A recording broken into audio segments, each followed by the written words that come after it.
Mm-hmm. All right, it's 7:19. Everybody okay so far? Yeah. Yes. You sure? No, I'm not sure. I know you have no plans for the weekend.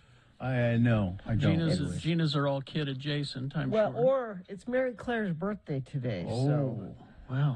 I went over to her house yesterday to see if she wanted to go for a walk because it was such nice weather. Mm-hmm. And I walked in her house and she said, "Don't get me flowers for my birthday." All right. I'll get you something else. Now, does that mean that she wants flowers for her birthday? No, that means she already has a lot of flowers.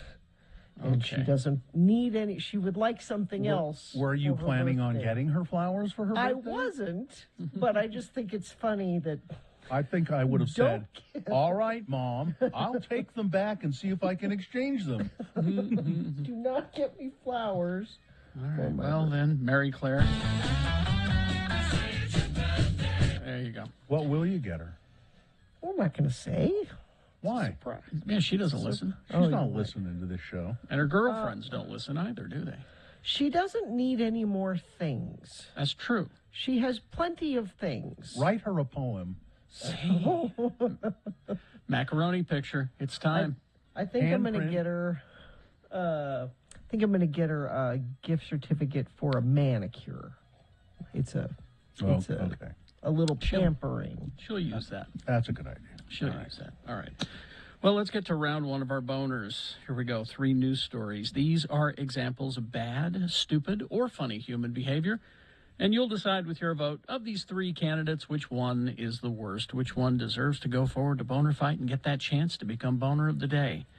Winning here secures it a spot in Boner Dome. It's not Boner of the Day yet because round 2 happens at 8:20. We'll do this again, get 3 more candidates, another winner there.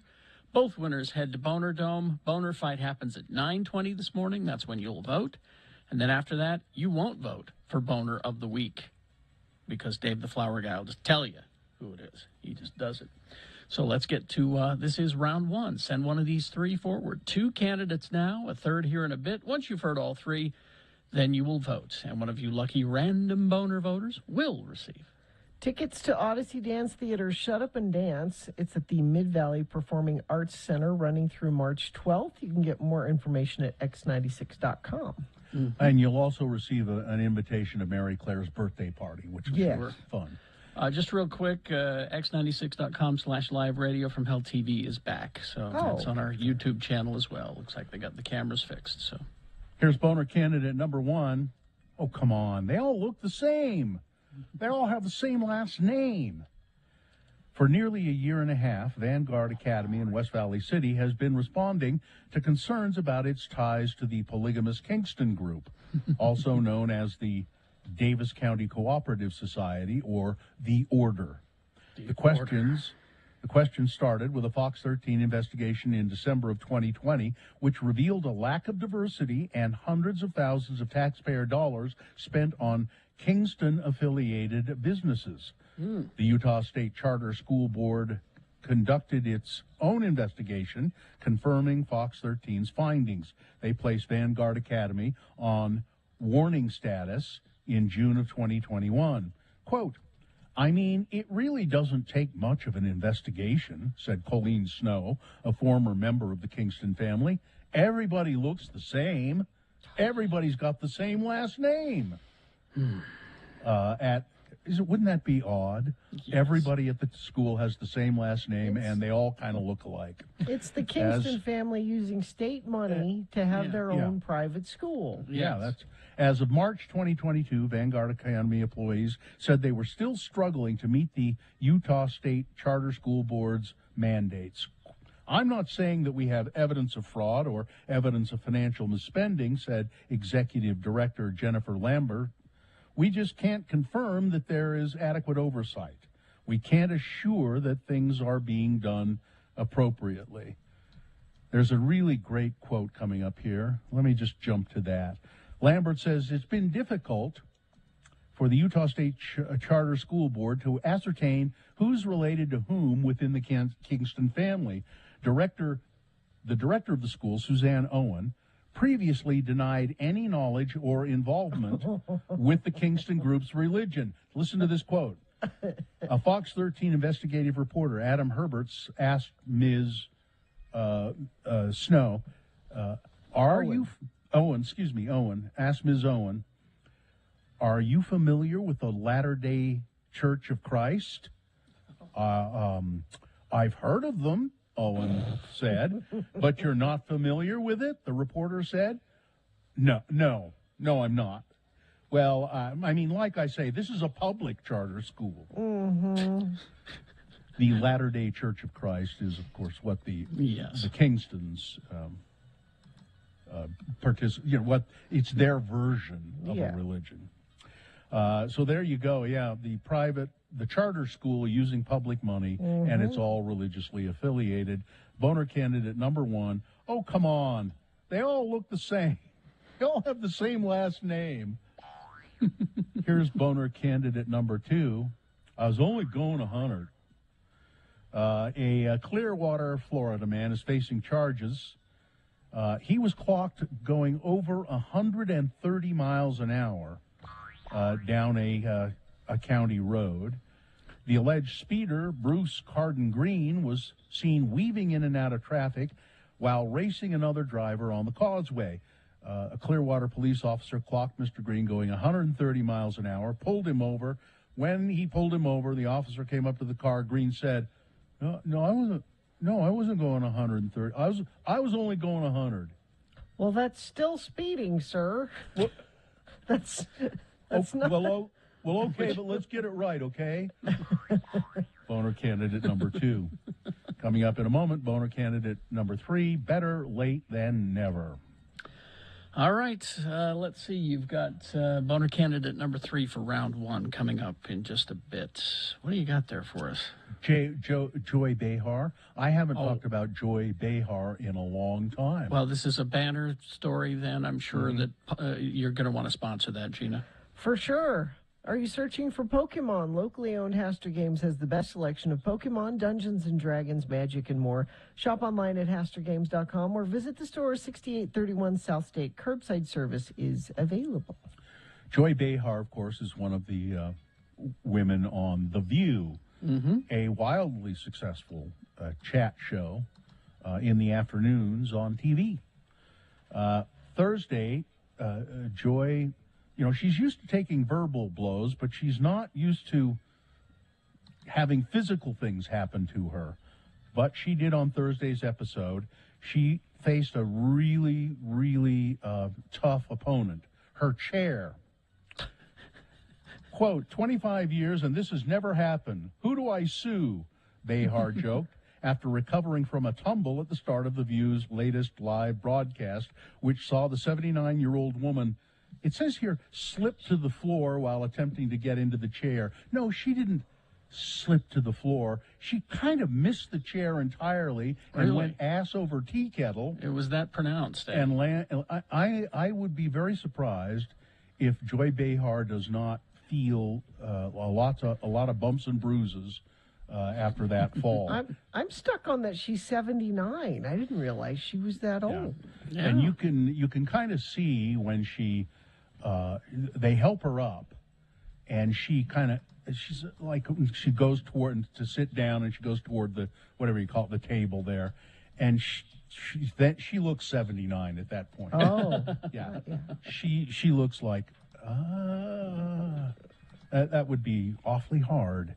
Apparently, she's going to be fine, but there was encouraging applause from the audience and we love you, Joy. Yeah, they yelled. People yelled, "We love you, Joy," from the audience, and they added. Oh yeah, she fell. Yeah, I mean it's a tough fall. And doesn't she look just kind of a little out of it when she gets up and sort of sits down again? And it's like, She was down. She was on the ground. Yeah. Yeah. She looks every bit of 79 in that. And let's see. Yesterday we had the Wheel of Fortune contestants who couldn't get the solve the puzzle. A feather in your cap, I think it was, and they couldn't figure out the word cap for some reason. Well, I guess because they were dumb. Contestant Christopher Coleman is defending himself after receiving backlash for failing to solve another feather in your cap puzzle on Tuesday's episode. Mr. Coleman claimed he had not heard the phrase since childhood, which was part of the reason he was unable to solve the puzzle. This idiom is something I learned when I was 6 or 7 years old, he said, but I haven't heard it in over 30 years, and so it's been a while for me. Mr. Coleman added that the high stakes of filming a television show also played a role. You're under a lot of scrutiny and pressure when you're in production, he said. A lot of people are sitting at home on the comfort of their couch, yelling and screaming at the TV when we're the ones in the moment and in real time trying to guess and figure out what the puzzle is. I've watched the show and I've played along with the show. Mm-hmm. And it seems to me they intentionally find people who are just a little slow. Just a little. I've always felt that. Just a little. Just slightly slow. Mm-hmm. Because the puzzle, they're not. I mean, there is a strategy, and a lot of people confuse it as being stupid, and that is you know what the puzzle is, but you keep control and keep running up your money. Yeah. You want more money, and you don't solve it. But in this case, they were desperately trying to solve it. The whole part of this I don't like is the story headline I read today about it said, Pat Sajak breaks his silence. For one thing, this just happened. If you're breaking your silence, don't you have to be silent for a time? Yeah. Commenting on something isn't breaking your silence. Well, I mean, if he hasn't said anything since a couple For of a days day? ago, that's breaking your silence. Because people probably asked him about it, and he went, "Well, I'm not going to say anything about it." Breaking your silence. Yeah. He's right out of Watergate. That's right. All right, I'll talk. I'm surprised that bothers you, Gene. That bothered me. If you've ever watched Wheel of Fortune, what really should bother you is Pat Sajak trying to be funny. Because he doesn't do it very well. Let's see, under 300 people now hospitalized in Utah with COVID. Another sign that the pandemic is easing. 299 people, just under 300, currently hospitalized with COVID. It's the first time the number has dipped below 300 in weeks. The state reported 396 cases and 6 new deaths, one of which occurred before February 3rd. And it does appear that things are easing, and I wonder exactly why. Have people been better about masking? Have they been better about getting vaccinated? It seems to me we reached kind of a point. Well, we reached a certain point where, just none of that was going to keep happening, or very little. I wonder if it's something to do with the virus itself. If it's saying, we've had enough. The virus has had enough. We're going to. I don't know. The more people that catch it, get vaccinated, and are masked, it doesn't have the ability to jump from host to host. Yeah. So we're being better. There could be another variant, though, that figures it out and pops up again in a couple of months. And a new court filing from the House committee investigating the January 6th attack on the U.S. Capitol contains the transcript of an interview between the committee and one John Eastman, a lawyer for former President Donald Trump's election team.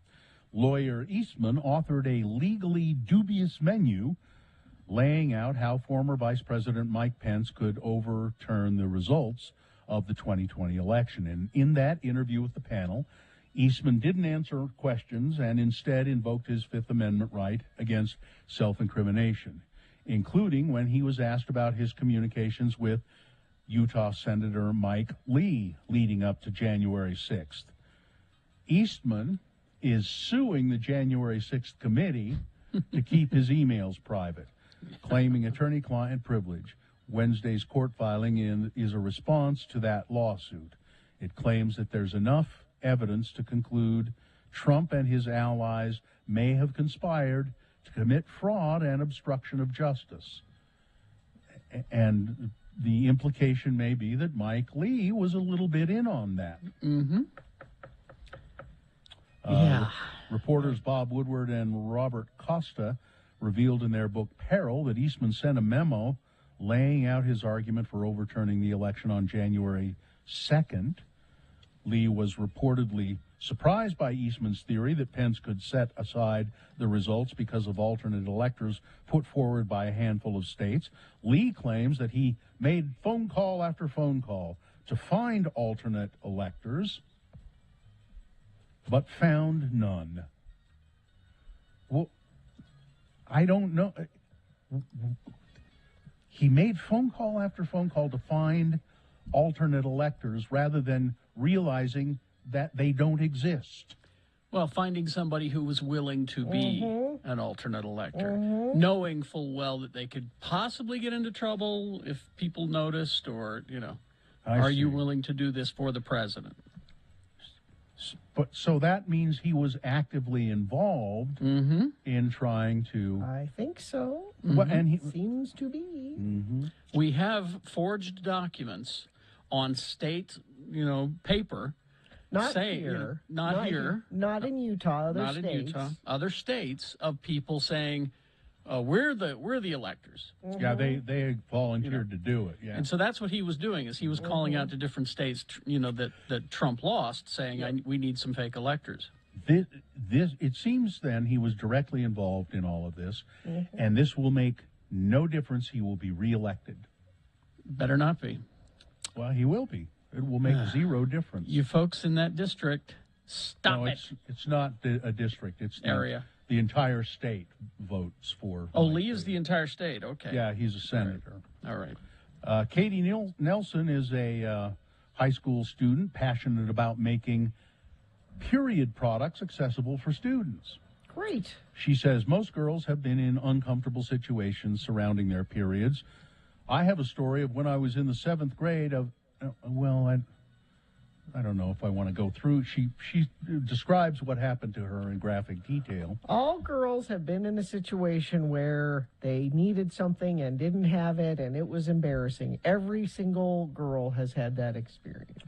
But the Utah Legislature has passed a bill which will allow products to be in, I guess, junior high school and high school. And the Larry and Gail Miller Family Foundation donated $1 million to help install dispensaries. Excellent. In Utah school bathrooms. And I think the products are free too. It's not. I don't believe they will charge them for it. No, that's the whole point, that they're just there and available. Now we can talk with Derek Kitchen about that and many other things in our next break. Weather, traffic. Okay, so that storm didn't come in last night, but it's coming in today. Showers could start after 11 a.m. and a better chance overnight tonight. Now, that's just going to be rain because we're still fairly warm today, 60 for a high. Saturday, 80% chance of rain, high of 51. Then overnight Saturday into Sunday, that's when it looks like we have a chance of it changing, at least down here in the valleys. From rain to snow, 80% chance Saturday night into Sunday. Still warm today, though, 60 for a high. Traffic, we have crash southbound I-15, 200 north in Davis County. One center lane is open. That had the whole southbound I-15 area there, all lanes closed of traffic while they were dealing with it. It's open now, but it was closed for a bit, and so there's lots of residual slowage through that area. So if you're sitting there waiting, don't worry, it's opened up. You should be moving soon, I think. Now, that's the only incident that's being reported by UDOT and by you, friends of the program. But if you see anything else, please feel free to text us 33986. For over 65 years, they've been a part of your community. While the name is changing, commitment to you is not. Welcome to You First, YouFirstCU.com. Boner candidate number 3, better late than never. The Emmett Till Anti-Lynching Act, introduced by Representative Bobby Rush in 2019, passed in the House on Monday. You say better late than never, 2019. Oh, no. After more than 200 failed attempts since 1900. The U.S. House of Representatives has passed a bill that makes lynching a federal crime in America. 3 Republicans voted no. Really? Yeah. What? There are 4 lynching, apparently. The Emmett Till Anti-Lynching Act passed in a 422-3 vote, with Republican Congressman Thomas Massey of Kentucky, Chip Roy of Texas, and Andrew Clyde of Georgia voting against the measure. The bill was introduced by Bobby Rush from Illinois. He represents the Chicago district where Emmett Till and his family once lived, and said that by passing the Emmett Till Anti-Lynching Act, the House has sent a resounding message that our nation is finally reckoning with one of the darkest and most horrific periods of our history, and that we're morally and legally committed to changing course. In defending his vote against it, Massey said, he did this in a tweet, the bill expands current federal hate crime laws. A crime is a crime, and all victims deserve equal justice. Adding enhanced penalties to hate tends to endanger other liberties, such as freedom of speech. He wants to say the N-word. Okay, all right, yeah. Boner candidate number 3, better late than never? These people. All right, let's review the first 2 and vote. Boner candidate number 1, oh, come on, they all look the same. They all have the same last name. It was from Fox News investigation. Public charter school with ties to the Kingston polygamous sect. They have promised to fix things so that, they're not using public money for religious things, but they haven't seemed to have accomplished that yet. Boner candidate number 2, I was only going 100. A driver clocked at going 130 miles an hour in Florida said to the cop, no, that's not true. I was only going 100 miles an hour. And Boner candidate number 3, better late than never. Okay. You've got to decide of these 3 candidates, which one is the worst, which one deserves to go forward to Boner Fight and get that chance to become Boner of the Day. 1, 2, or 3. Remember your candidate number, the one that you think should win. Put that single digit in the message of a text, and then text that to 33986. Easy to do. Or you can call the producer's booth in the studio in Salt Lake, 877-602-9696. Use your voice to vote. Or go online, x96.com. Look for the box that says Boner Voting March 4, 2022, and vote there. And if you don't see that box, refresh your browser, and it should appear, and you can click and vote. Pretty easy. You have until the end of these messages. Let's go. This is round 1.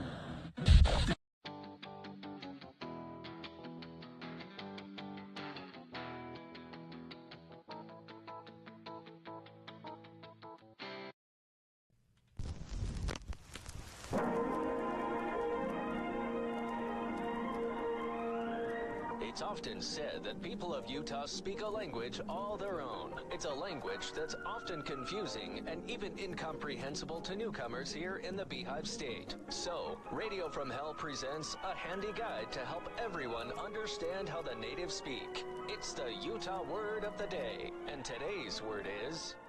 melon. M-E-L-O-N, melon. Today's word was submitted by friend of the program, Allison P.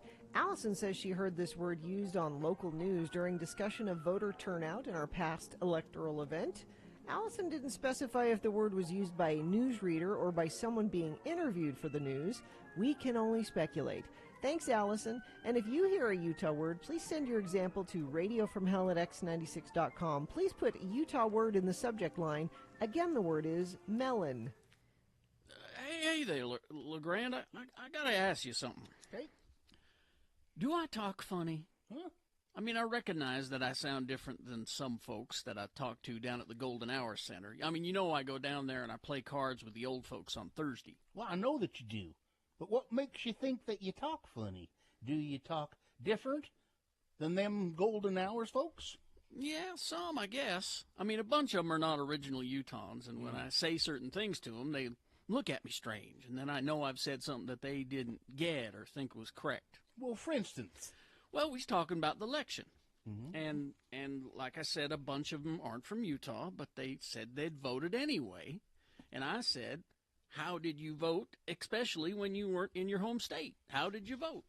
And they have something called an absentee ballot, and they vote by way of the Postal Service. And I said, oh, I vote that way too right here in my home state. I do a mail-in ballot, and man, everybody just stopped and stared at me. What? I don't get it. What was wrong with that?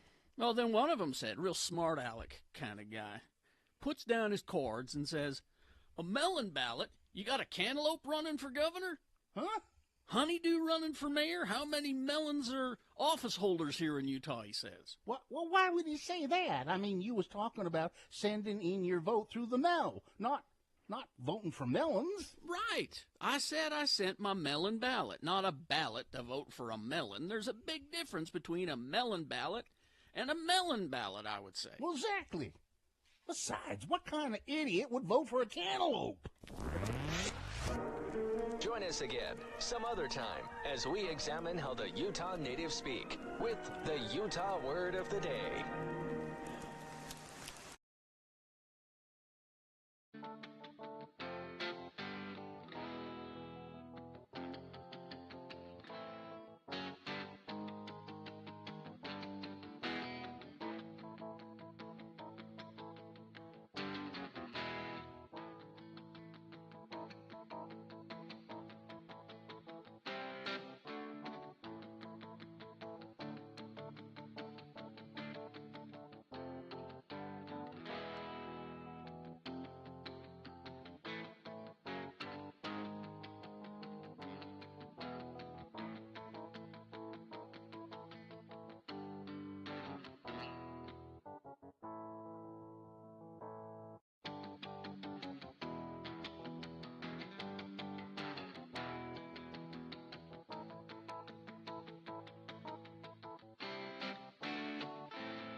And let's award round one of your boners. And round one of the boner voting is brought to you in part by Roasted Cabbage. And get your jive rocking with local band Lean Canteen and the longest-standing pinup group in Utah, Dottie's Dames Pinups at Gracie's on March 6th from 11 to 3 p.m. for the brunch and benefit for the rescue mission. Must be 21 years of age or older. I'm surprised that not every vote didn't go to number 3, the anti-lynching bill. I'm surprised every vote did not go to that. But no, a sizable number of people voted for boner candidate number 1. Very few people, 6 people voted for the guy who was speeding and said he was only going 100. But with just 1 vote short of 100 votes, boner candidate number 3, better late than never. Okay, there you go. That is your winner of round 1. It now goes forward to Boner Fight. It might be Boner of the Day. We shall see. Round 2 coming up at 8:20. We'll do this again. And then we'll send both winners, one from each round, to Boner Fight. 9:20 is when you'll decide Boner of the Day for today. Let's get Derek on the phone there. Hello, Derek Kitchen. Are you there? Hey, I'm good. I'm here. How are you? Good. Derek Kitchen, Utah State Legislator. Tell people, Derek, who you represent in the legislature. Well, good morning to everybody. And I represent the lion's share of Salt Lake City in the Utah State Senate. And I was elected in 2018, so I've been there for 4 years. And you're going to run again, I saw you announced officially. That's right. All the legislators filed for re-election this week. The deadline to file. If anybody who's listening wants to run for office, the deadline to file is this evening, so you better jump to it. How long is the term? Is it 4 years? In the Senate, it's 4 years. In the House of Representatives, it's 2 years. All right. Now, Derek, as a Democrat on Utah's Capitol Hill, what do you think you've accomplished this year? Oh, come on, don't laugh so hard. No. So, it's hard to be a Democrat in Utah. I'll be Yeah, honest. that's why. We occupied the super minority space. So in the Senate, I'm one of 6 Democrats out of a total of 29. And so, it's challenging at times because we really need Republicans to jump on board if we're going to accomplish our agenda. But ultimately, we've gotten some good things done. On homelessness, I felt like I put up a pretty good fight on the inland port. And then, of course, I've been raising awareness on the Great Salt Lake for a long time. And finally this year, the legislature has decided to step up, and we've made some meaningful progress on getting more water to the Great Salt Lake. Is that going to work, I would call Derek? that Derek, is that going to work? I mean, what the main thrust of it is getting farmers upstream of the Great Salt Lake or water holders upstream of the Great Salt Lake to sell water that they don't need, or water rights that they don't need, or so that more water will flow into the Great Salt Lake. I think most of them probably need all the water that they have. And B, you know how people hoard water in this state. So is it going to work? Will it help? Well, that's one of many issues that we need to work on with regard to water in the region, right? We have a culture here of use it or lose it when it comes to your water rights upstream. And so part of what we've been trying to accomplish in the legislature is to reframe that state of mind a little bit so that farmers and, folks in the ag world that are upstream don't feel like they don't have to flood irrigate, for instance, when they may not actually need the water for their crops, and allow that to get to the lake. But again, that's just one of many things that we need to work on. We also passed a pretty significant water metering legislation just earlier this week, and that's gonna save about the amount of one major reservoir like Jordanelle. And so we're going to see a significant savings in the amount of water that's used by consumers. Are we all going to have water meters that measure and cut us off and stuff for secondary water? Well, so metering is interesting because what we've learned over the years is that by simply just measuring what you use, people naturally reduce their consumption without any regulation on that. And so there's a lot of secondary folks that will just use water without knowing exactly how much is coming out. It could be 5 gallons, it could be 400 gallons, and they don't realize it. So I think measuring is key to conservation, and so that's the second major issue that we worked on this year. And so, whether or not this all works, it's to be determined, but I do believe that we've made, some great bipartisan efforts at trying to get more water to the lake. At the end of the day, though, we can't stop climate change, so we may lose it altogether. But Derek, Vizzy is not going to be in the grocery stores and convenience stores anymore, Derek. You didn't get that accomplished. This is personal to Bill. Well, and a lot of people like Vizzy. Yeah, I mean, we're going to lose about 50% or so of the seltzers from our gas stations and grocery stores. It's going to be only in the state liquor stores now. And, I voted against that legislation because I'm sick of the Utah legislature, sort of taking this, paternalistic approach to the way that consumers consume alcohol. I would like to see the voters of the state of Utah, pass a ballot initiative, working on privatizing liquor. I know that there are, institutions like Costco and Smith's and others that would perhaps get on board with a ballot initiative. But I'd like to see the voters take this up in 2024. Let's talk about that. Yeah, let's when we get done here, we should talk about that. Yeah. What else have you think that you've worked on that you're proud of, Derek? Well, we have a almost $25 billion budget this year. It's the biggest ever in the state of Utah. With that comes a lot of requests from various legislators and different groups. I feel really proud of some of the work that we've been able to do on housing. Unfortunately, we didn't get all the money that we requested for affordable housing, but we're certainly going to make a dent in that, and that's a huge priority of mine. I worked on bringing a price on carbon forward. Now, that didn't make it out of committee, but it certainly generated a lot of, interest. And, I had a great conversation with industry folks like Chevron and even some conservatives that are also interested in looking at a way forward in the way that we consume and tax carbon. And so I think that I planted the seeds of some really big policy shifts here in the state of Utah that I'm really eager to continue to push forward over the next couple of years. I worked on some recycling matters and wage issues with the labor groups. And again, I think the Great Salt Lake and the Inland Port in particular were two issues that really consumed a lot of political capital this year. What did you get for the Inland Port? Because we're still going to have the Inland Port.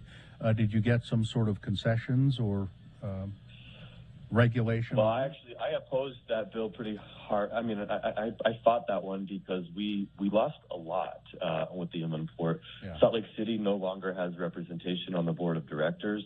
We've already had a hard time with oversight on the Inland Port board, so this is only going to make it less transparent. So I'm concerned about that. The good news is that the west side of Salt Lake City will certainly get additional resources for environmental mitigation and community impact mitigation as well. And so I think, those financial resources will certainly be welcome. But the people in the Salt Lake Valley are certainly not going to be served well by the current makeup of the board. So I opposed that. I fought that.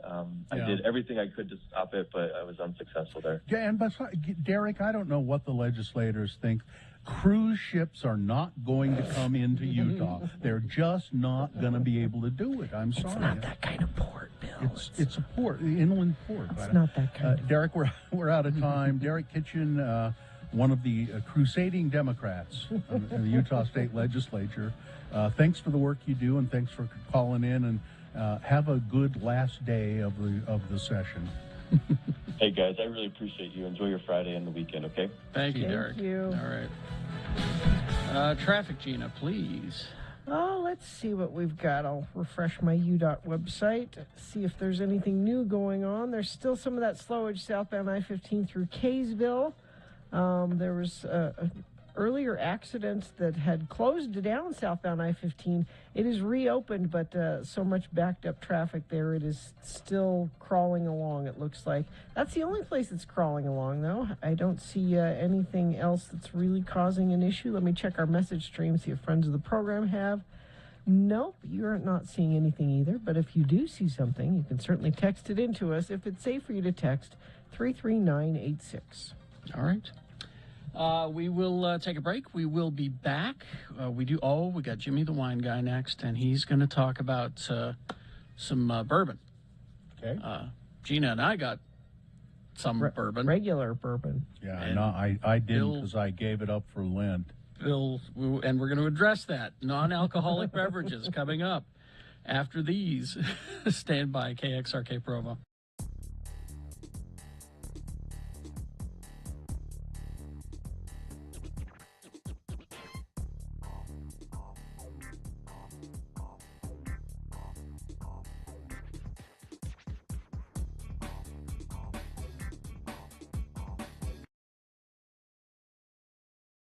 Here's what Carrie and Bill are doing when they're not on the air in the distant future. The year 2525. Oh, hello, boys. Oh, hello there, Chunga. It's about time you showed up. Sorry. Still got about an hour before airtime, though, boys. Thought maybe I'd change the brine in your pickle vats before we start the show. Yeah, good idea. Mine's kind of reesty and cloudy. I mean, I can barely see you through the glass. Yeah, and my liquid isn't conducting the electrical impulses I need to blink my eyes. You guys are amazing.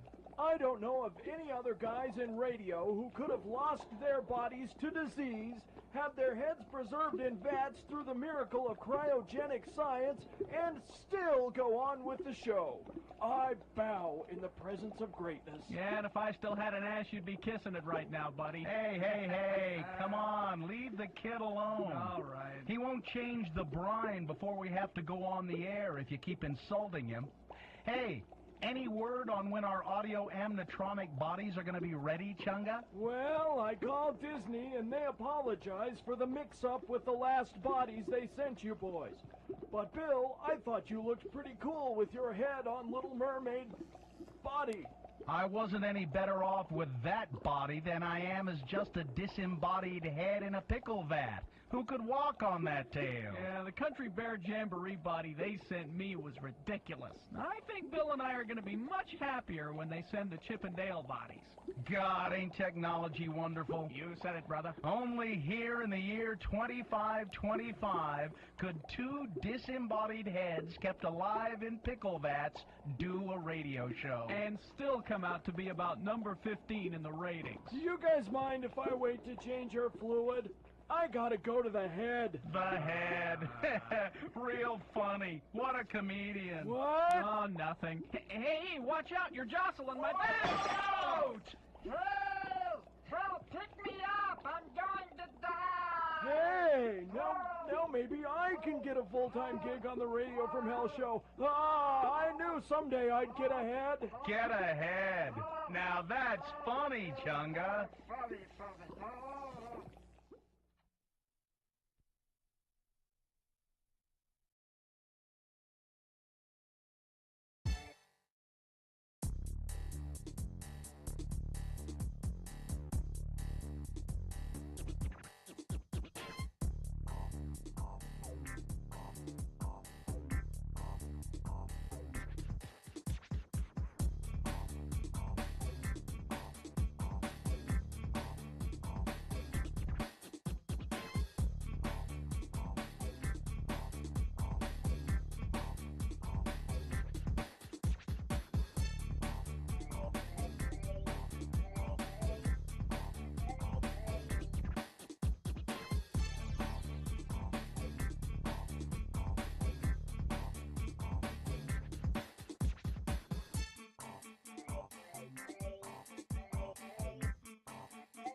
All right, this is sponsored, Gina.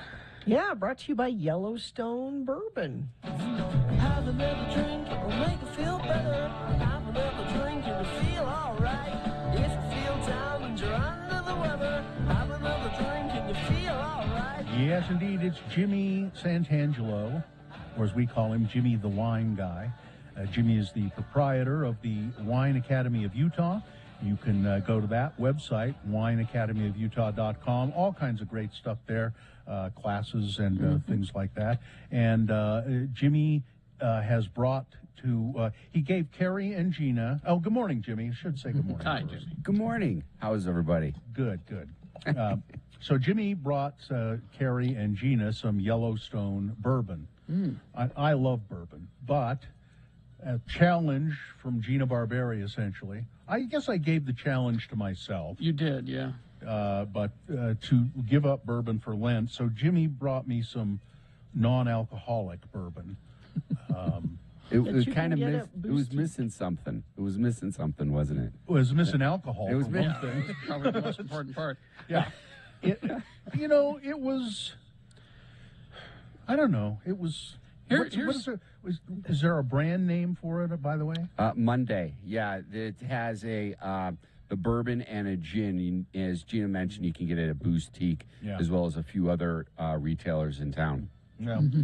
Now, Bill, just for future reference, and maybe Jimmy can look into this, is that we tried non-alcoholic wine called Surely. And the whites, they taste, I mean, that Chardonnay tasted like a Chardonnay.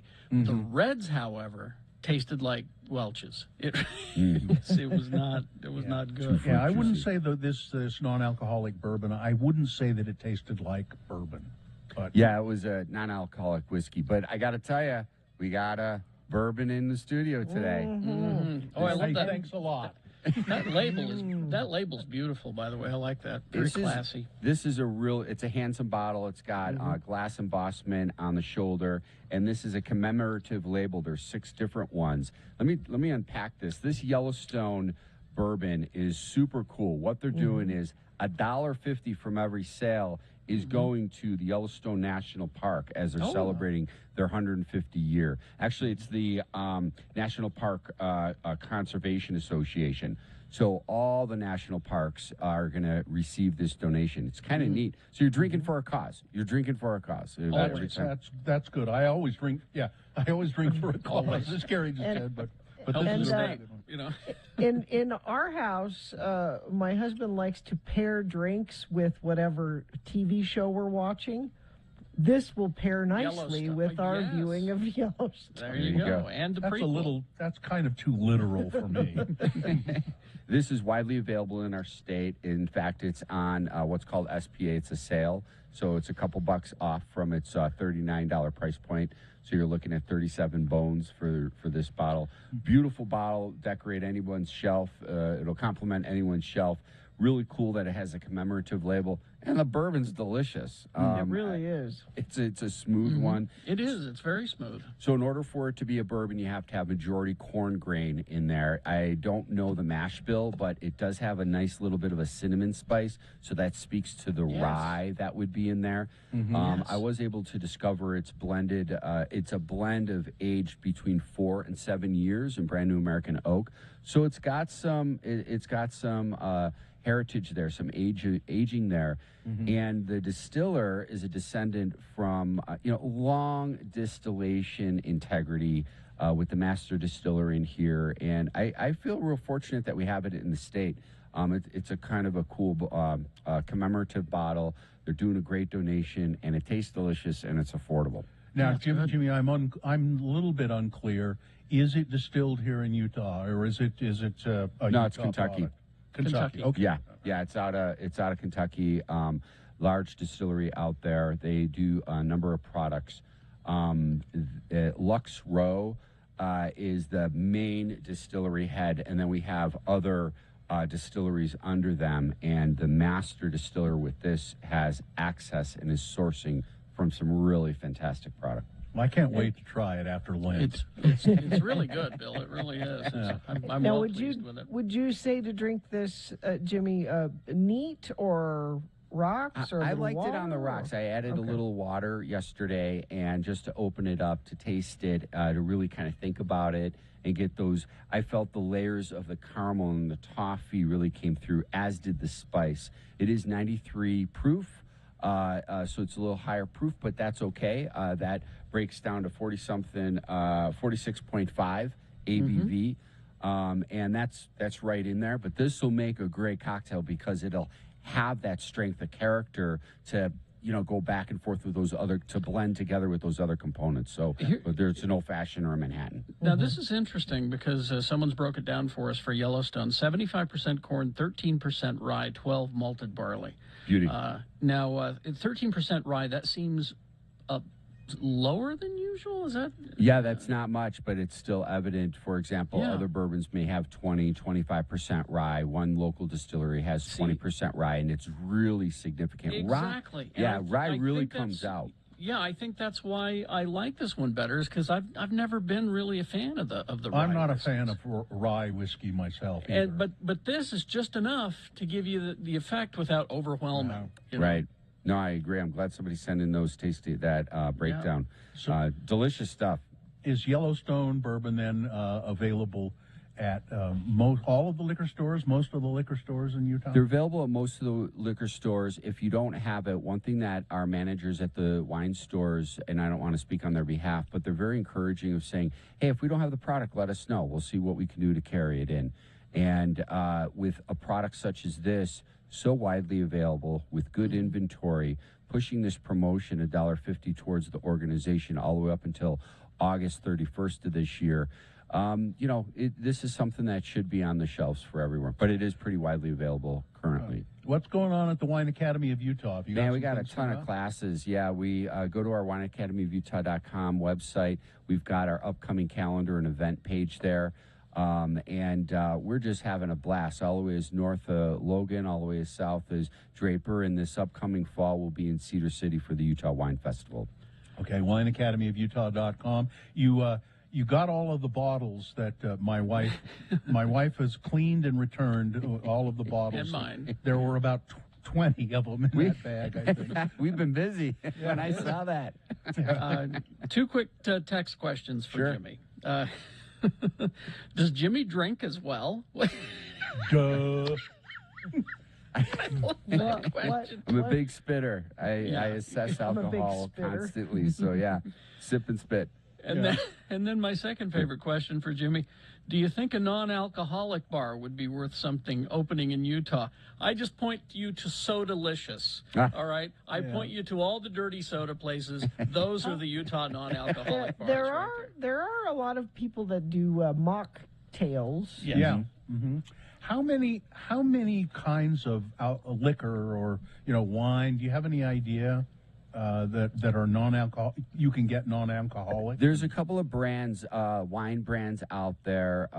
Carrie mentioned the one at Shirley, and there's a few others. The names honestly aren't coming to mind.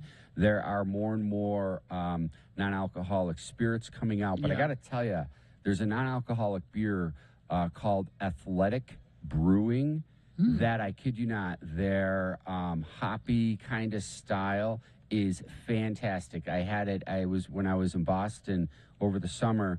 I had tried it side by side with a traditional IPA versus their IPA. That was non-alcoholic. Fantastic, and that's available here locally as well. There's a cool little store on 9th and 9th, 900 South, 900 East. Next to the Stockist, the name, it's not coming to mind, but they carry some really cool product there, non-alcoholic beverage in addition. Ivy doesn't carry the beer over at Boostique, but she does carry all the other items as well for non-alcoholic bev.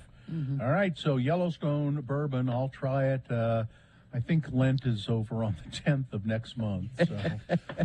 You're counting down. Yeah. Have a great weekend, everyone. Thanks, Jimmy. Thanks, Jimmy. Thank you, Jimmy. If you feel down and you're under the weather, have another drink and you feel all right. Traffic, Gina, please. So, let's see. Minor fender bender, I-15 southbound at Pioneer Crossing and American Fork. Vehicles are on the right shoulder. It looks like Highway Patrol isn't even on the scene there just yet. We still have some slowage southbound I-15 through Kaysville due to that earlier incident, although it looks like it's clearing up a little bit. So be patient, friends of the program. I know several of you were stuck in that.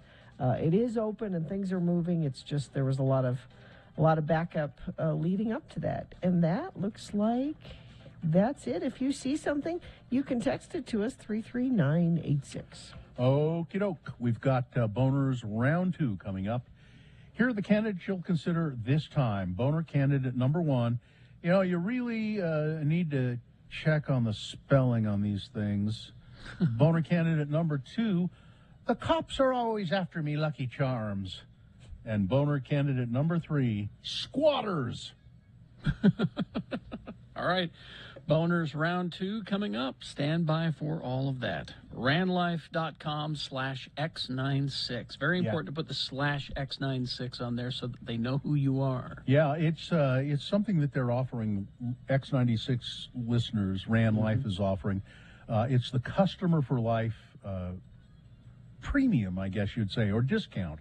It's the discount on a mortgage, on a refinance. Usually they do this for just returning customers, but because we've had a long relationship with Ran Life, they're doing it for first-time customers as well. All you have to do is go to ranlife.com/X96. You fill out a little form there. There's no obligation. You just, so they know you're there. And then if you decide to get a mortgage with Ran Life or refinance your mortgage, your current mortgage, you will get discounts as a customer for life for Ran Life. I've done a refinance with them a couple of times. It's always gone great. So check it out, ranlife.com/X96.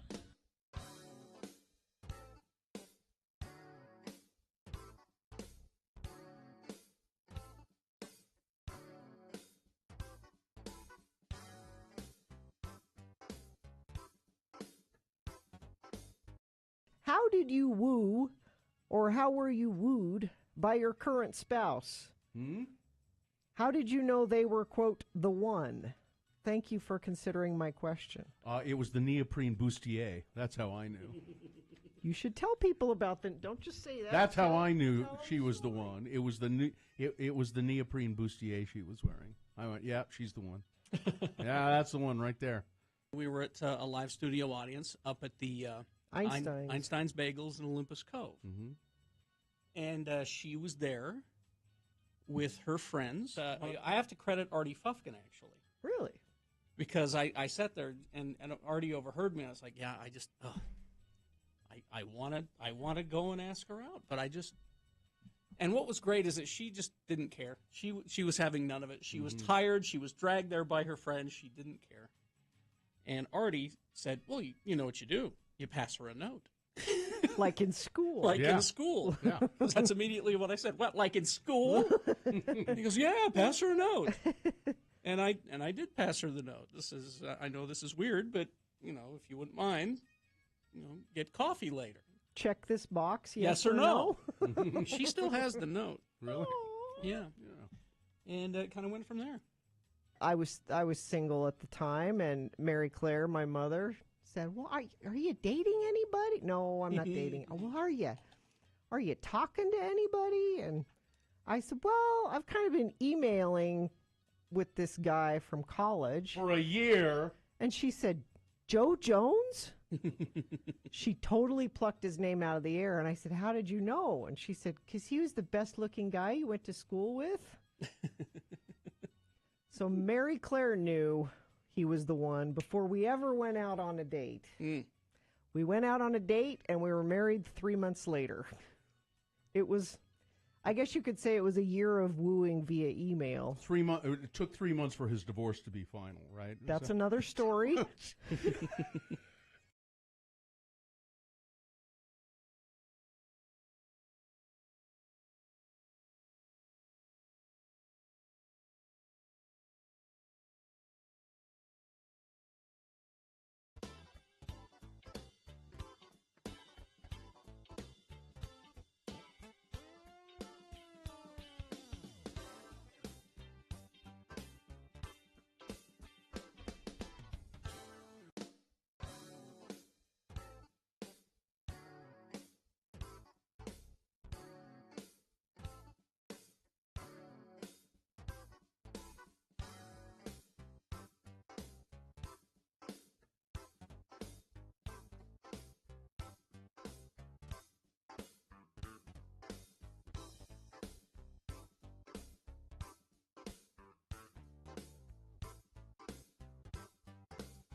Mm, 8:16 right now, and of course it never fails. After Jimmy leaves, all the questions start flooding in for Jimmy. Well, hang on to those questions. Yeah.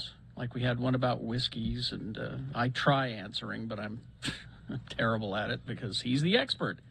Get your questions ready for Jimmy for next week. And we're going to have a Facebook post about this, right? So you can put them there on Facebook, and maybe we'll have time to get to them and ask Jimmy a question. He knows all. He knows all when it comes to the bevs. All right. And he's good at faking it, too, if you know. All right. Well, let's see. Yeah, see, I tried answering this person question about whiskey. And what's the question? This is, I'm not a fan of, he says, I'm an amateur. I want to try whiskeys, but I don't like smoky tasting whiskeys. Is there any that aren't so smoky? Don't get scotch. Don't get scotch. Bourbon. So I just said most of the good ones are smoky. Have you tried Jack Daniels or Southern Comfort? No. Only Scotch is smoky. Bourbon is not smoky. Jack Daniels is meh. Or a Canadian is a good place. A blend, to yeah. That's a blended whiskey. So a Crown would be good. Yeah, Crown It says, Royal is a blended whiskey. Maker's Mark. I seem to gravitate toward Jameson. Just wasn't sure. Maybe I don't like whiskey. No, that's Jameson's that's Irish. Scotch. That's Irish Scotch. whiskey. Yeah, see, so as I recall, Jameson isn't smoky or peaty, but it's just painful. I'm going to say this: if he likes Jameson, he might want to try Tullamore Dew whiskey. There you go. It's another Irish one that I really enjoy. Yeah, that's not bad. Also, Teachers is not bad. Yeah, I mean, as far as whiskeys go, I don't head to the stronger stuff, which is why I lean toward the Japanese whiskeys, which are more subtle. But Maker's Mark has always been a good one for me. Yeah, I go if it's less than 100 proof, I don't mess with it. Or Basil Hayden. It's delicious. That's good. Yeah, that's also. But see, again, these are questions for the professionals, so you need to hang on to those for next week. We're professionals, but in a different way. Knob Creek. Knob Creek's pretty strong. It's 100 proof. Yeah. I like it.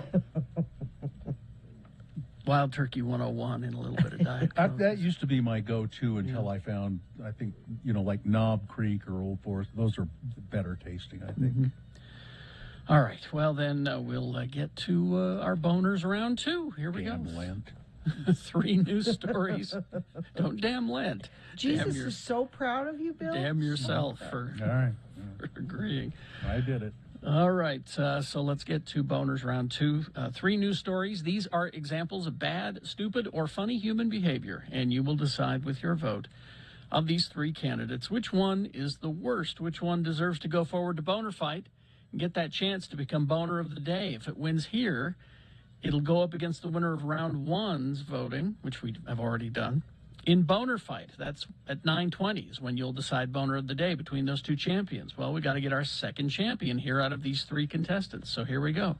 2 candidates now, a third after the news. Once you've heard all 3, then you will vote. And one of you lucky random boner voters will receive tickets to the Autorama Mountain America Expo Center. You can find out more about that at x96.com.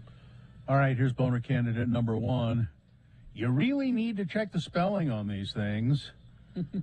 If you get a tattoo and it's a tribute to someone you love and care about, that's a big commitment because it's your permanent, it's on your body, it's ink. Yeah. So you'll want everything to go smoothly. You want to have it look good. You want to have an expert. And if you're going to put a person's name there, for God's sake, make sure it's spelled correctly. One woman named Kimberly shared her story of a misspelled tattoo on her TikTok account. She revealed that her tattoo artist, she'd asked her a tattoo artist for a tattoo to commemorate her dad. She loved her dad, and his name was John. Okay. John. Mm-hmm. However, the tattoo artist, in permanent ink, John. Kimberly. Now, I haven't gotten a tattoo. Mm-hmm. Isn't there a point where, like, they sketch it out before they make it permanent, and they say, "Is this what you want?" and "How does that look?" and what? Well, they may not say, "Is this what you want?" They'll. They show you before they do it, right? They don't just start going. But if it's on your back, they're showing you in the mirror. Yeah. And if it's cursive, you're like, maybe. Yeah. Kimberly said the tattoo is not fixable. It's in a spot that I want. It's in the spot I want it to be, and I'd have to get it removed and redone, and that's not going to happen. So. I think her dad maybe should be just worried that his daughter wants to get a tattoo with his name on it. She says, I texted the tattoo artist and he was like, "Oh my God, I'm so sorry." And she says, "I'm not upset. I wish it had gone right." Let's see, where is it? Oh, it's on the front of her leg, right above her knee. Oh, okay. So she was looking at it upside down. And that bad cursive. Yeah, I guess that's. Boy, always double check. Check. Ask people in the shop. Does this look right? Not Does just that the say artist, John? but could you come over here and take a look at this? Does that? Yeah. You know, I'd advise you to just maybe not get names. Or that, yeah. That's boner candidate number 1. You really need to check the spelling on these things. Boner candidate number 2. The cops are always going for me Lucky Charms. U.S. Customs and Border Protection in Louisville, Kentucky, seized 4 pounds of marijuana last week. Marijuana that was hidden in a box of Lucky Charms cereal. Wow, it really does make my milk turn green.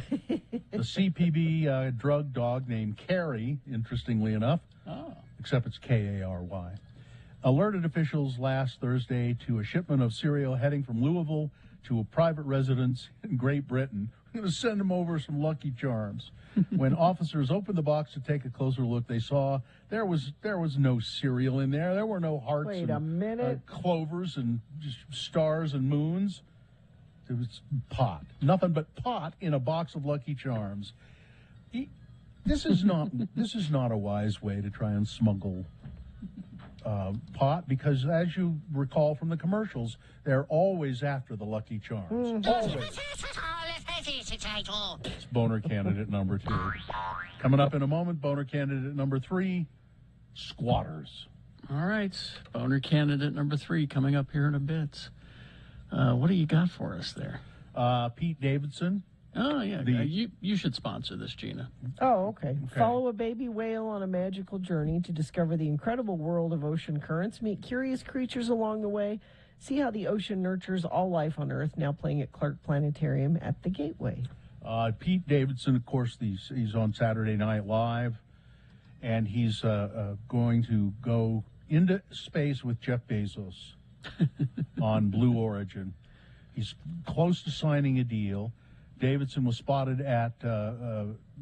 Bezos' apartment, Los Angeles compound, I should say, in January, as he and his girlfriend, Kim Kardashian, they arrived for dinner with Jeff and his girlfriend, Lauren Sanchez. Pete is very excited, says a Davidson source. I didn't know there were Davidson sources. It's his mom. It's his mom. Oh, they haven't signed a contract yet, but it looks like it's going to happen. The details are being finalized. He got on really well with Jeff when they met. It's not known when Davidson would go into space, but likely later this year. I don't know if he's going to have to pay for it or if it's a publicity. I'm sure it's publicity. Yeah, it's publicity for Now, Jeff Bezos. I thought you were going to do the story about Kanye's video featuring Pete Davidson. Yeah. Have you seen that story? That's what I thought you were doing. I didn't see it. Kanye West made a music video. It's claymation. It's okay. And in it, there's a claymation Pete Davidson. Yeah. And he buries him alive and does horrible things. Decapitates him. Huh. That's healthy. That's normal. Yeah, but it's just clay. It's not really Pete Davidson. It's clearly Pete Davidson. Well, I know, but it's clay. It's and not you're putting really this and you're Pete putting Davidson. this out in public. Yeah. Well, it's just perfectly like healthy. It's Perfectly a joke. normal. It's just a little joke. Oh, sure. Yeah. Mm-hmm. It's creepy. Add that to the physical threats verbally that Kanye has made. That's healthy. That's normal. I don't know. I think you guys are putting too much pressure on poor Kanye. He was just messing around. It's obvious that Bill loves very passionately. I guess. The Office of the U.S. Surgeon General, Dr. Vivek Murthy, issued a request yesterday for information surrounding health misinformation, seeking input and data from tech companies, healthcare providers, and community organizations. The request seeks to understand the scope and impact of misinformation on COVID-19, especially when it comes to healthcare and people's willingness to get vaccinated. Misinformation has had a profound impact on COVID-19 and our response, Murthy said. Studies have demonstrated that the vast majority of the American public either believes common myths about COVID-19 or thinks that those myths might be true. And many of those include myths around the vaccine. So we've seen firsthand how misinformation is harming people's health when it comes to COVID. I know that sounds perfectly reasonable, but don't trust this guy, okay? Don't trust him. He's trying to make you get vaccinated. Yeah. That's what he's trying to do. Does he have to trick you into being vaccinated? That's what he's trying to do, you know. No, I think he's using facts to get you to get vaccinated. Oh, sure. That's what you want to believe. This marks the first time that the administration has called on tech companies to share certain data that they have publicly, including data on the major sources of misinformation. Yes. On how widespread it is and who may have been targeted more than others. We don't think of that, really. We don't think of that. You know, there's misinformation out there, but there are people who are targeting certain groups. More susceptible ones. With that, yeah. Prosecutors are not going to charge Chad Daybell with conspiracy to commit murder. Why not? In the attempted shooting case of Brandon Boudreaux. Oh, this is different from, Yeah, that's Lori Vallow's former nephew-in-law. Not the kids that were buried on his property. That's still a different thing. This is different. Okay. After a lengthy and careful review of the charge of conspiracy to commit murder on Chad Daybell, the Maricopa County Attorney's Office has decided to turn down the case, citing no reasonable likelihood of conviction. The Gilbert Police Department forwarded the case to the county attorney in November. Apparently, really what's going on here is it was an attempted murder. The Maricopa County officials are going, you know, they got some goods on him there in Idaho, so let's not mess with this. Let's not bother with it. Let's just go for the Idaho stuff. And based on evidence obtained during the investigation, police believe that Alex Cox, Lori's brother and Pawlowski's uncle, fired a single shot at Boudreaux and missed. Cox then drove back to Idaho. He may face charges on this. This is a There are tons of murders associated with these two people because Chad's first wife died suspiciously, the kids died suspiciously, her brother, her ex-husband. There's all kinds of tendrils of murder. Yeah. So, you know, you don't have to deal with all of them, just the most serious ones, I guess. The declining water levels at Lake Powell have caused, of course, drought. It's a sign of drought. That the decline. It says here that declining water has caused drought. No, it hasn't. It is a sign that there is drought. But it's unearthed another piece of history that had been submerged over 50 years. Now, as the lake levels have gone down, tons of old artifacts, Native American artifacts, dwellings, sunglasses, which Glen Canyon has been, was renowned for before they flooded it.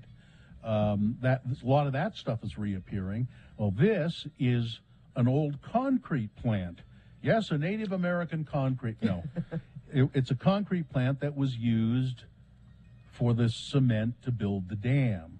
Oh. So they had a concrete plant there in the canyon, and then they had these buckets, these big buckets on, like a conveyor belt or something. The buckets would go up and dump and it was continuous, just 24 hours a day. Dumping concrete to build the dam, and then as the water level rose, the concrete plant was submerged. Well, you can see it now because it's getting so low, and pretty soon the dam is not going to be worth a damn. Nope. It's not going to be able to generate electricity. We might as well just take it down. Well, I'm all for Gina's plan of us going down there with buckets and just picking up sunglasses from the exposed, There's floor. a pair of mine. These were $300 sunglasses, so if you find them, Would you return them to me? They were really nice ones. I liked them a lot. And then finally, this story. A couple at Jeremy Ranch up there in Summit County had to call police Thursday morning. They went into their baby's room, and the baby's there in the crib, and they saw something moving, and it was a porcupine. Oh, under the baby's crib. Yeah. You keep forgetting about the porcupines around here. Yeah. How the porcupine managed to get in the house, they're still not quite sure, but it did. Nobody was injured. Animal. How do you catch a porcupine without getting? You just be very careful. You just have to be very careful. Very carefully. Very careful. Very careful. All right, that's it. All right, sports, weather, traffic. Real Salt Lake and Seattle Sounders tomorrow. It's the first home game of the 2022 season at Rio Tinto Stadium. And it's a homecoming of sorts for former captain of the team, Albert Rusnak. Now, don't boo him. I know people are going to boo him. He did a lot of nice things for Real, and they're going to have a little celebration following the player warm-ups to honor his time at Real. Yeah, let's be nice before the game. And there's some other Soccer fans are noted for being nice. Also, Rio Tinto Stadium, there's a few new things. They've fixed things up there at the stadium a little bit.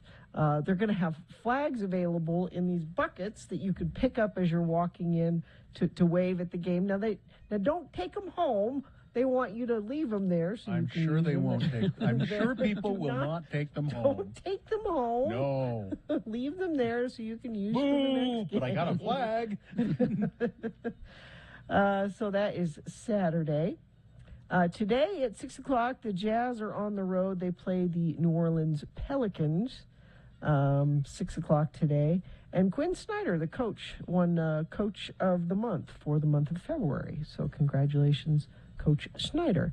Weather is chance of showers 40% after 11 o'clock today. Going to be warm again today, 60 for a high. It's pretty warm right now. It's 52 right now. 60% of showers overnight tonight into tomorrow. Still going to be fairly warm Saturday, 51 for a high, but 80% chance of rain. Then Saturday night into Sunday, we cool off even more. That's when the chance of snow could happen down here in the valleys, about an 80% chance. And then we cool things off for the first part of the week, 38 for a high on Monday. Traffic, let me refresh this. Oh, it looks like that issue southbound I-15 in Kaysville is finally cleared up a bit. That was causing folks some trouble for quite a while this morning, but looks like things are flowing well through there now. We have a minor fender bender, I-15 southbound at Pioneer Crossing in American Fork. And let me check our message stream, see if friends of the program have sent in anything. Somebody says southbound Hillfield SR-193 truck rear-ended a bus. The right lane is blocked. Thank you, whoever sent that in to us at 33986. Boner candidate number 3, squatters. When Heidi Shippen bought a home in West Bountiful, she bought it as a rental property. And she promised the former homeowner that she would find some good renters and that the neighbors would like the renters. But after closing on the house, she and her husband went on a 10-day trip to Florida. On Tuesday, they stopped by the house to meet with a painter who was going to do some touch-ups before they listed it for rent. And that's when things got weird in a hurry. We found a couple of cars in the driveway, and that seemed strange, said Ms. Shippen. We thought that's kind of odd that somebody would park in the driveway. We haven't been here for a couple of weeks. We just assumed it was the neighbors needing some extra space to park for some reason. Well, she found in a hurry that it wasn't the neighbors. She heard a dog barking in the backyard of the house. Then there was movement in the garage.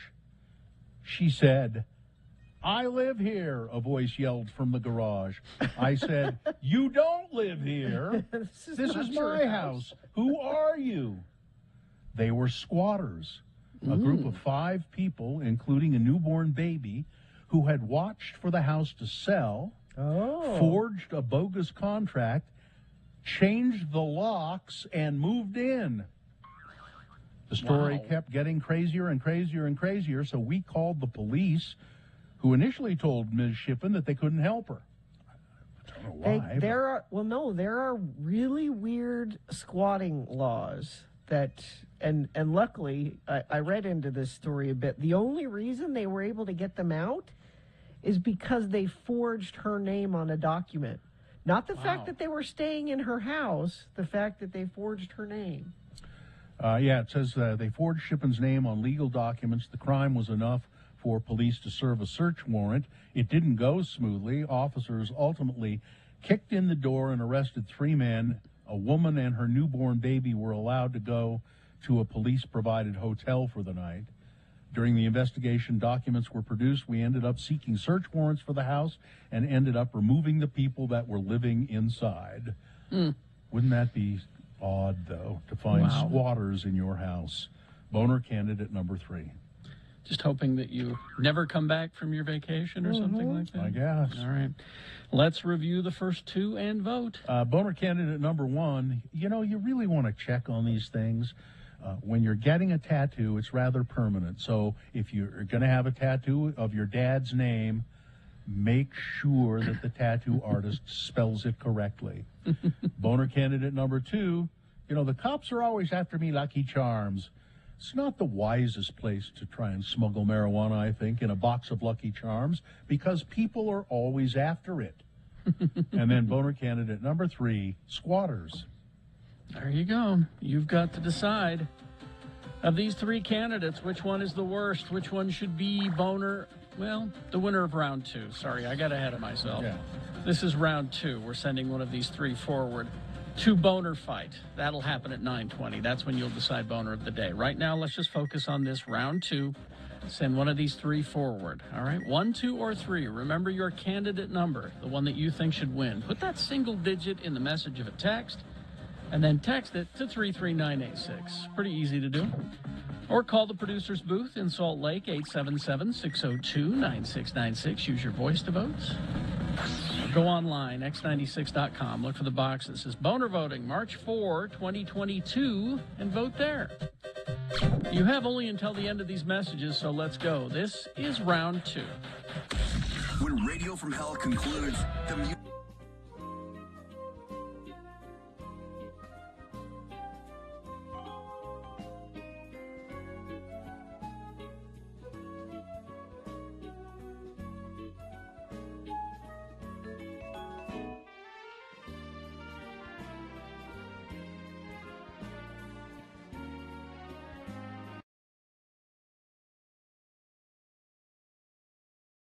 Here's what Kerry Jackson is doing when he's not on the air. Captain's log, stardate 2233.1. I am all alone on the bridge of the Enterprise. Some sort of mysterious cosmic ray has vaporized my entire crew. I may be the only one left alive. Wait, who's there? It's me, Captain. Yeoman Rand. Yeoman Rand, thank God you're alive. Yes, Captain, and I feel so safe knowing you're still here. You know I've always been attracted to you. Let's make love right here on the bridge. Oh, come on, Sharon. You're not saying it like you mean it. Carrie, I hate this game. Can't we just have sex like normal people? Oh, come on, Sharon. You know that this is the only way I can get it up. I hate this costume. This wig looks like a woven basket on my head, and the 2 folding chairs and a card table does not make the bridge of the Enterprise. What? Turn off the sound effects. I'm leaving. Oh, okay. If you don't like this game, how about we play the Battlestar Galactica game? I'll be Boxy, and you can be my little robot buddy, Muffet. Oh, God. Help, Muffy, help! I'm trapped and the Cylons are coming. Here's what Bill Allred is doing when he's not on the air. Henrietta Pussycat, you may approach your king. Meow, meow, meow, King Friday. How I've longed for this moment. Meow, meow. Are you sure Queen Sarah is away? Quite. The trollop is off somewhere in the land of make-believe with Bob Dog. My spies tell me that the 2 of them are mating like a pair of crazed weasels in rut. Then now is our chance, my liege. Meow. Take me here, meow. Now, right in the throne room. come on, Sharon, you're not getting into this at all. Well, Bill, you look pretty stupid in that bathrobe, fake beard, and Burger King crown, and wearing those white socks on your hands to make them look like puppets is just not working. Can't we just do it in the normal way? Oh, come on, Sharon, you know I can't get it up the normal way. Okay. If you can't do this, how's about the Sesame Street game? Now, I'm going to be Bert, and you can be Ernie. Ernie, bend over and pick up that bar of soap I dropped this morning, would you?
Okay, it is 8:45. Let's go ahead and award round 2 of your boners. And round 2 of the boner voting is brought to you in part by Kielbasa.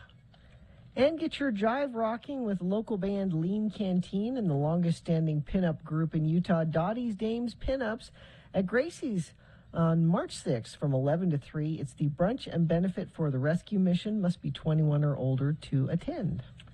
Now, I can tell you that Kevin won tickets to Autorama.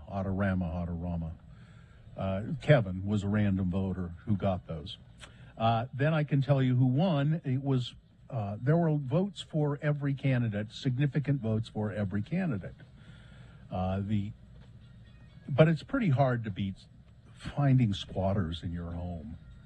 The Squatters wins boners round 2. Okay.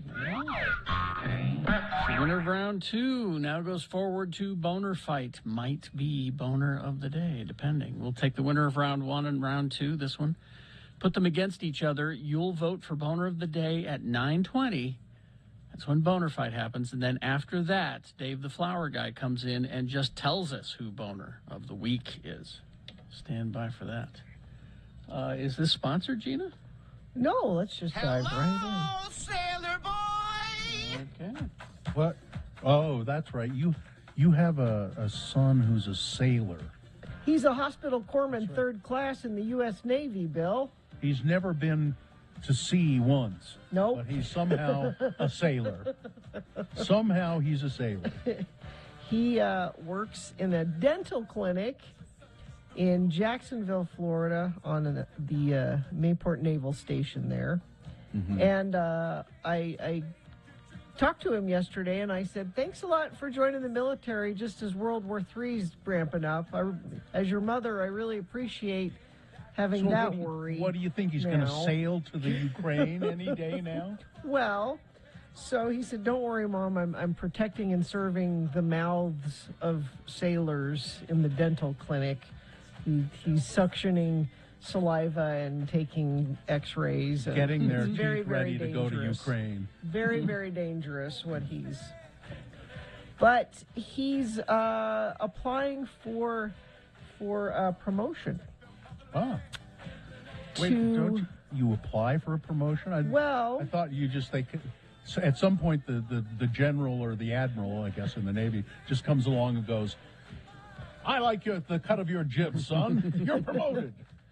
Well, if you're on this medical track, which he is, and I don't know if you noticed, Bill, in the news that there's a bunch of Navy physicians and nurses and respiratory therapists that have been stationed up at the University of Utah Hospital. Yeah, I did see that.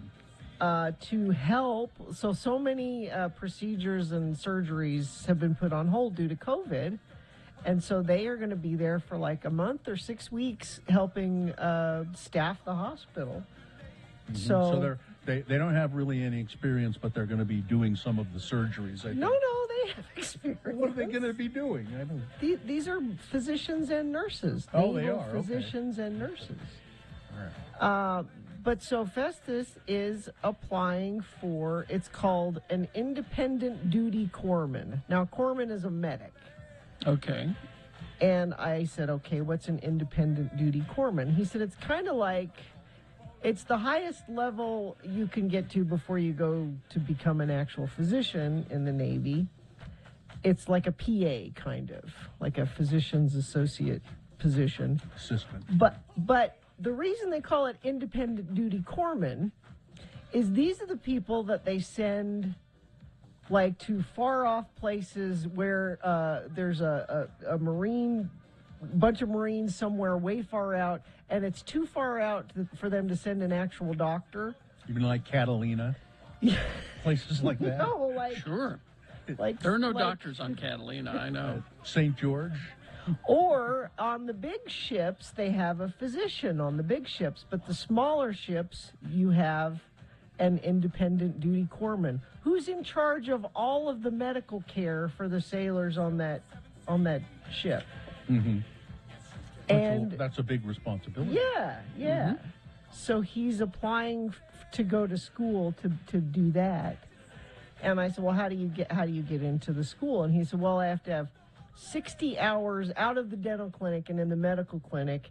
And he's the guy that comes in, you know, when you go to the doctor and the person that takes you into the room and says, why are you here today? Mm-hmm. When did those symptoms start? Let me weigh you. Yeah, let me... Stand taller. Exactly. Let me get your blood pressure. Exactly. So if he gets this, will he have to finally learn how to tie knots? I don't know how many knots are involved. And hoist the Jolly Roger.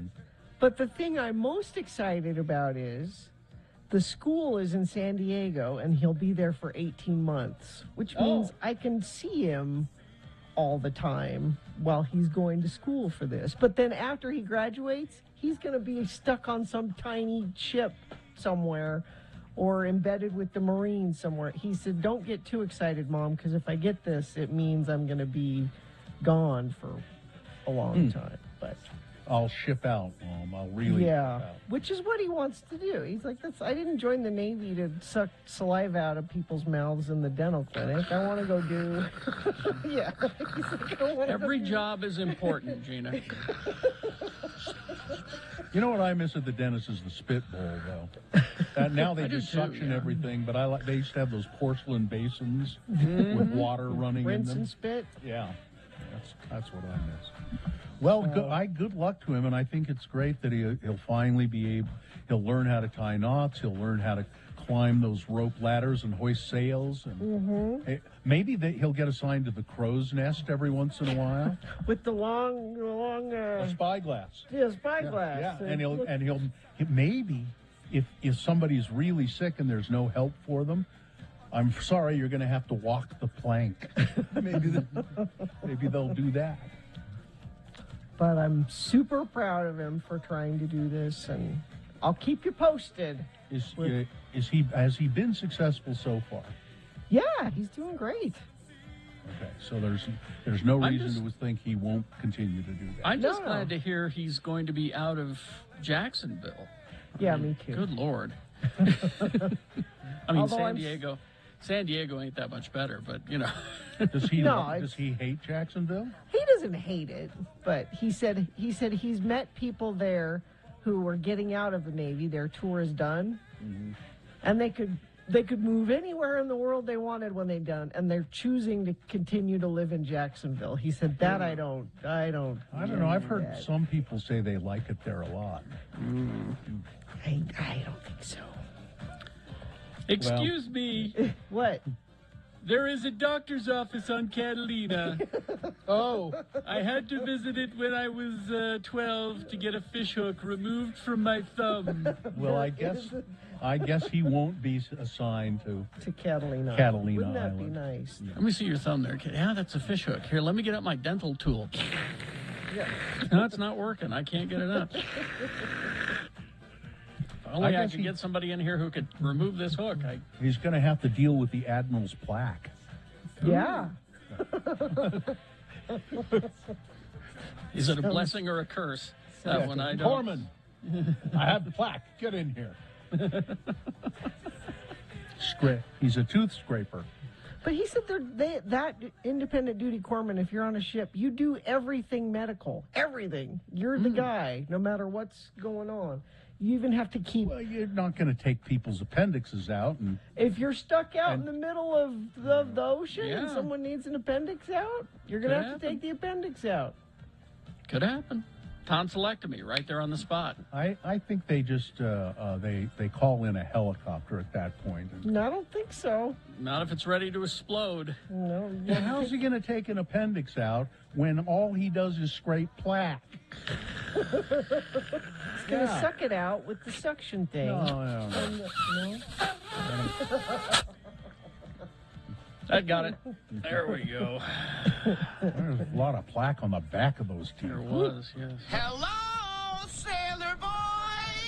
Okay.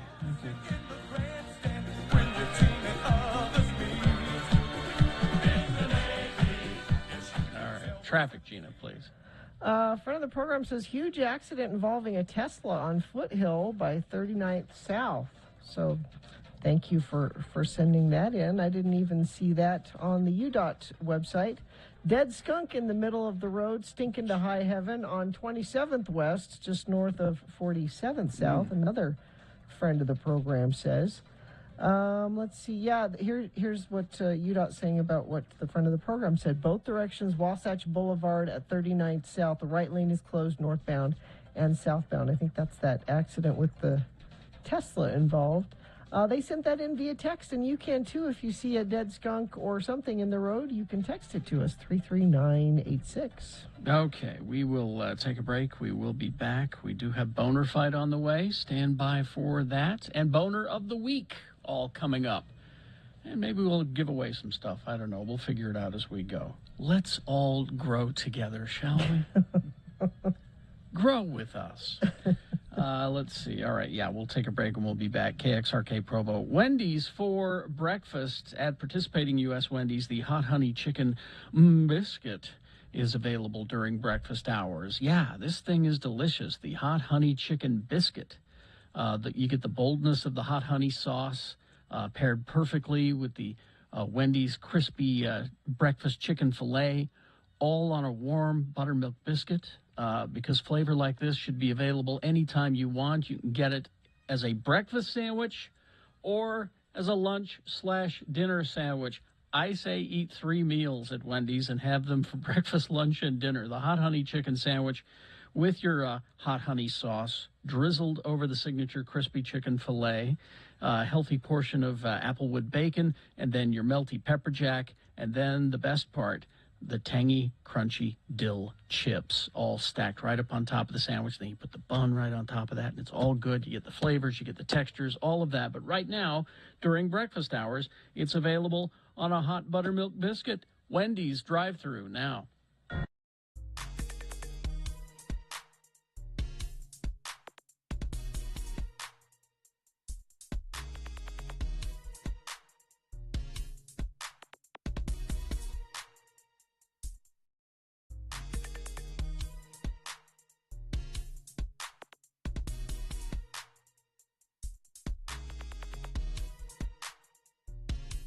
You know, he works late a couple nights a week, and then I'm in charge of dinner. That means Olive Garden. Which is a laugh. Which me in charge of dinner is never me making dinner. It's Olive Garden. You know, you could learn. You're not stupid. You could learn. It's not. No, it's probably too late for you. Listen, there are a limited number of recipes that you can do with meat and bread. And that's... And my kids will tell you this story if you ever have them. What does your mom make you for dinner? And you know what they will tell you? Mac and milk. Mac and milk? Because a while ago, I went to make mac and cheese for them. We have people who work for the Division of Child and Family Services listening to this show. I'm not sure you want to tell this. And because I don't eat mac and cheese, I don't think, really. Mm-hmm. So you boil the pasta, and then I measured out the milk. This is for the boxed. Yeah, to put the crap powder in. that any moron can do. Yeah. That at 8 years old I was doing. And I poured the milk into the noodles, and I put it on the table, and the kids, all three of them, sitting there, and they said, "Did you put the cheese?" Where's the cheese? back It's in?" just powder. It's cheese powder. Where is it? I forgot to put it in the milk and mix it up. So you are stupid. I'm sorry. Yes. Yeah. It's impossible for you to learn to cook. Yes. You could do it. But my husband does such a good job. But that burden falls upon you to give succor to your family. to nourish twice a week. Gina, to nourish and strengthen their bodies. That doesn't hurt them to have pizza twice a week. So you're a disappointment. I'm surprised you snagged a husband. I am too. Well, everybody. And he's such a good guy. He wouldn't divorce me now that he knows the truth. Even though he was duped. This is now a pity marriage. All the way. I got him to marry me quickly. Now I married you out of pity. I got to stick with you because you wouldn't survive.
Well, you'll have to excuse me.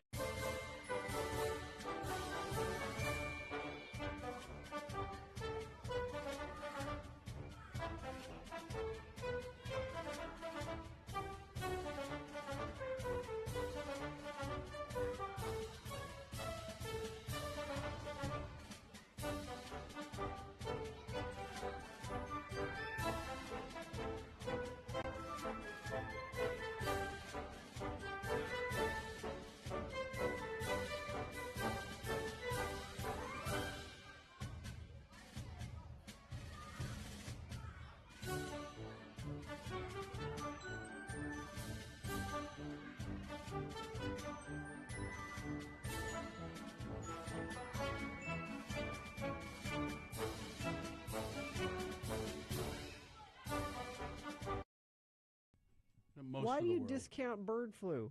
Because that sounds too nice. It's going to be... How about avian flu? You feel better about avian flu? That's the same thing, isn't it? Yeah, but it call it- sounds... I don't know. Swine flu. You think swine flu? The Hong Kong flu, the Asian flu. What was the one that there was the big epidemic? The Spanish flu. Was it the one? Was that the one that killed a lot of people in the early part of the century? I mean, really, in America, it killed hundreds and hundreds of people. That sounds meaner. Spanish flu. Don't you laugh at the? You're gonna remember we have a storage room in our house. It's full of toilet paper, just in case. Just because it causes such horrible diarrhea. You're gonna run out of stuff, and you're gonna come knocking on my door. I need toilet paper. Is that the first thing you grab when you loot the store? when you loot the store, not you run to the bottled toilet water, paper, not medicine. Yeah, because you don't think about toilet Help! paper. Yeah. I've got coffee filters. I don't need. I've got coffee filters. Yeah, you don't need toilet paper if you've got plenty of coffee filters. That'll stop up your pipes. Don't put coffee filters. Well, I'm in not there. flushing them. Well, I think isn't all. Won't the sewage plants shut down? Yeah. Because Why would plumbing stop? well, It's because not there won't flush. be anybody to operate the plumbing, the sewage I mean, plants. for a it'll work for a time. For a time, but pretty soon, a post-apocalyptic world, if plumbing goes too, I don't know, when the power's out, my toilet works. I don't know. You're It's not an electric toilet. It will work for a while. I took a class on surviving the Did they zombie talk about apocalypse. They toilets? talked about this. What did they say? Your toilets will be okay for a while, but then the sewage treatment plant stops treating sewage because there's nobody there. Yeah. It'll back up. Then it'll back up, and it'll be eventually. You'll be able to go for a while. Things get ugly. You watch The Walking Dead. That's why They never really address where they go to the bathroom. They don't. Do you know what they don't address? Periods. Oh. How No, many- they have have they because when addressed they've been periods? stealing when they were stealing stuff from a store. Did they when they were say give looting? it? Yeah. See, I'm good because I had the hysterectomy, so that is one thing I don't have to So you're- worry Is about. that why you had it? So you're ahead. You're My ahead. doctor said you don't need this. I'm like, no, in the apocalypse, I don't want to deal with having a period, so take it out.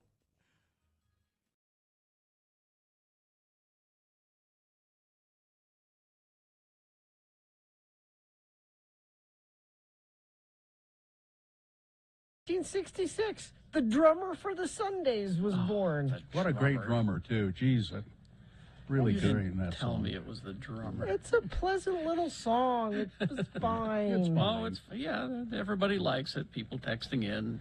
It's nice to hear. You haven't calling it a heard that in a classic. while. It's Steph liked it, so yeah. There we go. We're fine with that. Yesterday we were looking at old things that we keep and old possessions we have.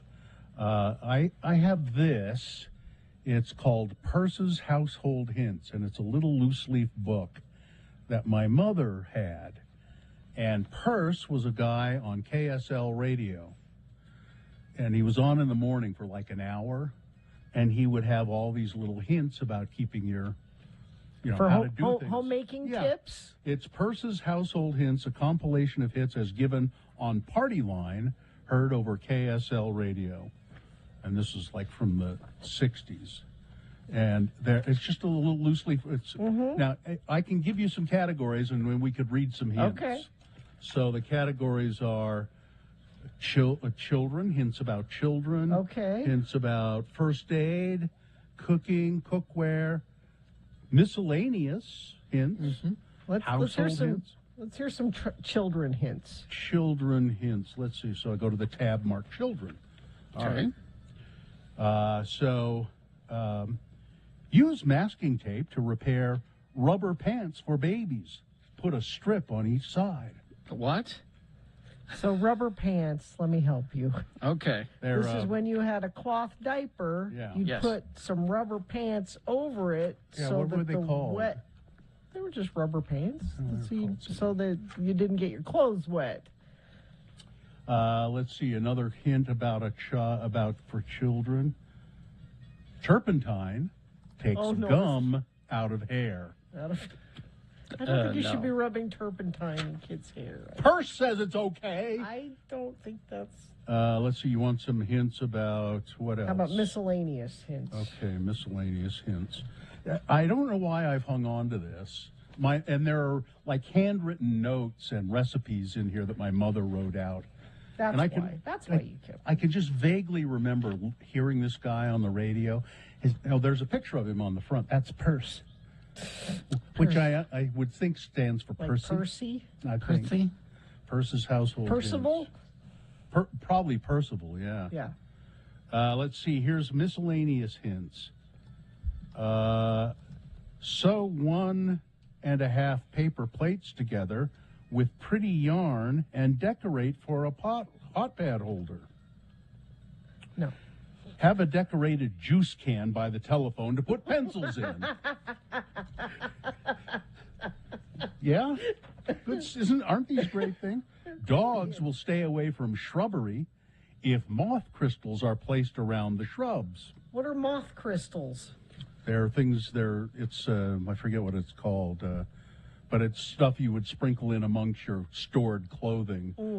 Supposedly moths. Mothballs? Yeah, mothballs, essentially. Shoe repair shops can take the squeak out of your shoes. Oh, good. Yeah. This was a big problem in the 60s, squeaky shoes. Use a fan to blow away odors when peeling onions. A fan? Yeah. So hook up a fan in there in the kitchen. While you're chopping. I don't know if that'll... Okay. Hang bags of suet in the trees for birds. Okay, that's good. Yeah. Oh, here's mothballs. Put mothballs in the garbage can to keep fruit flies away. I think you'd want to use fruit flies. I was going to say we're going through a lot of mothballs with Purse. Does he have stock? Is that?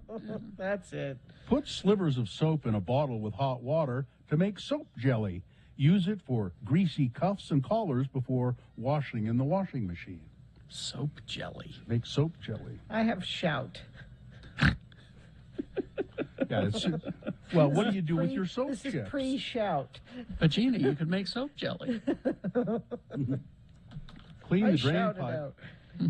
Here's another mothball. Mothballs or moth spray keep fruit flies. Well, that's the same one. Again, I think he's got stock in mothballs. Sounds kind of like it, doesn't it? Rinse or soak thermos jugs in soda water to make them sweet smelling. Let's see, here's another one from Purse. Use an apple if you can't find a pipe. That's interesting. Use an apple. Soda cans work as well. So, wash shower curtains in a tub of warm suds. You need that hint? I guess. Wash something in soap? That's... I guess. And then here's my mother's... It's for breakfast. She's going to have a half a grapefruit or juice, 2 eggs, 2 slices of bacon. Lunch, half a grapefruit again, meat, any style, salad and dressing, no sugar. She's trying to lose weight. All of her life, she was trying to lose weight. Her entire life that she was my mother. And you know why? It's because I ruined her body. She was fine until you came along. When I was born, I ruined it.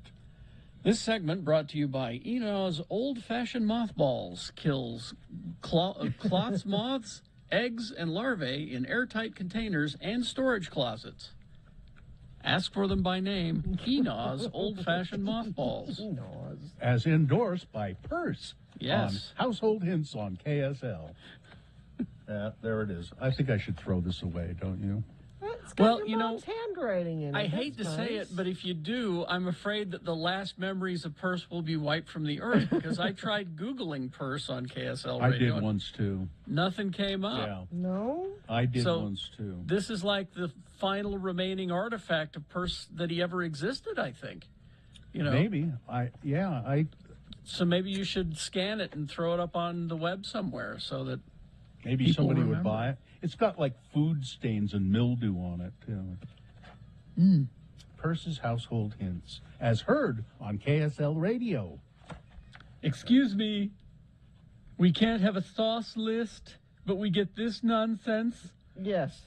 I'm going to start a change.org petition for the sauce list. This madness must be stopped. You do that.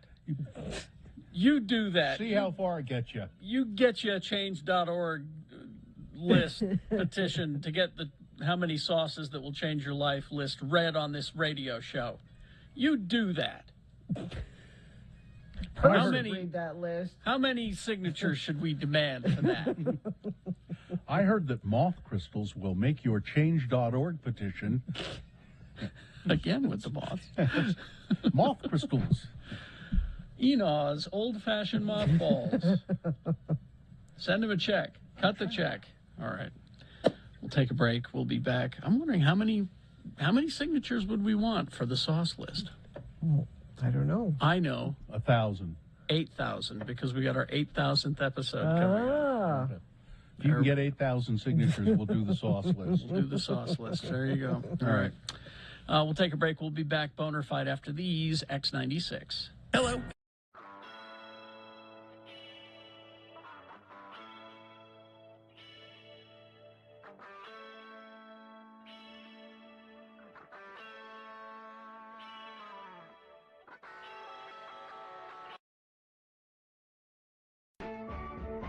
I'm a man. I'm a full-grown man. I'm a man.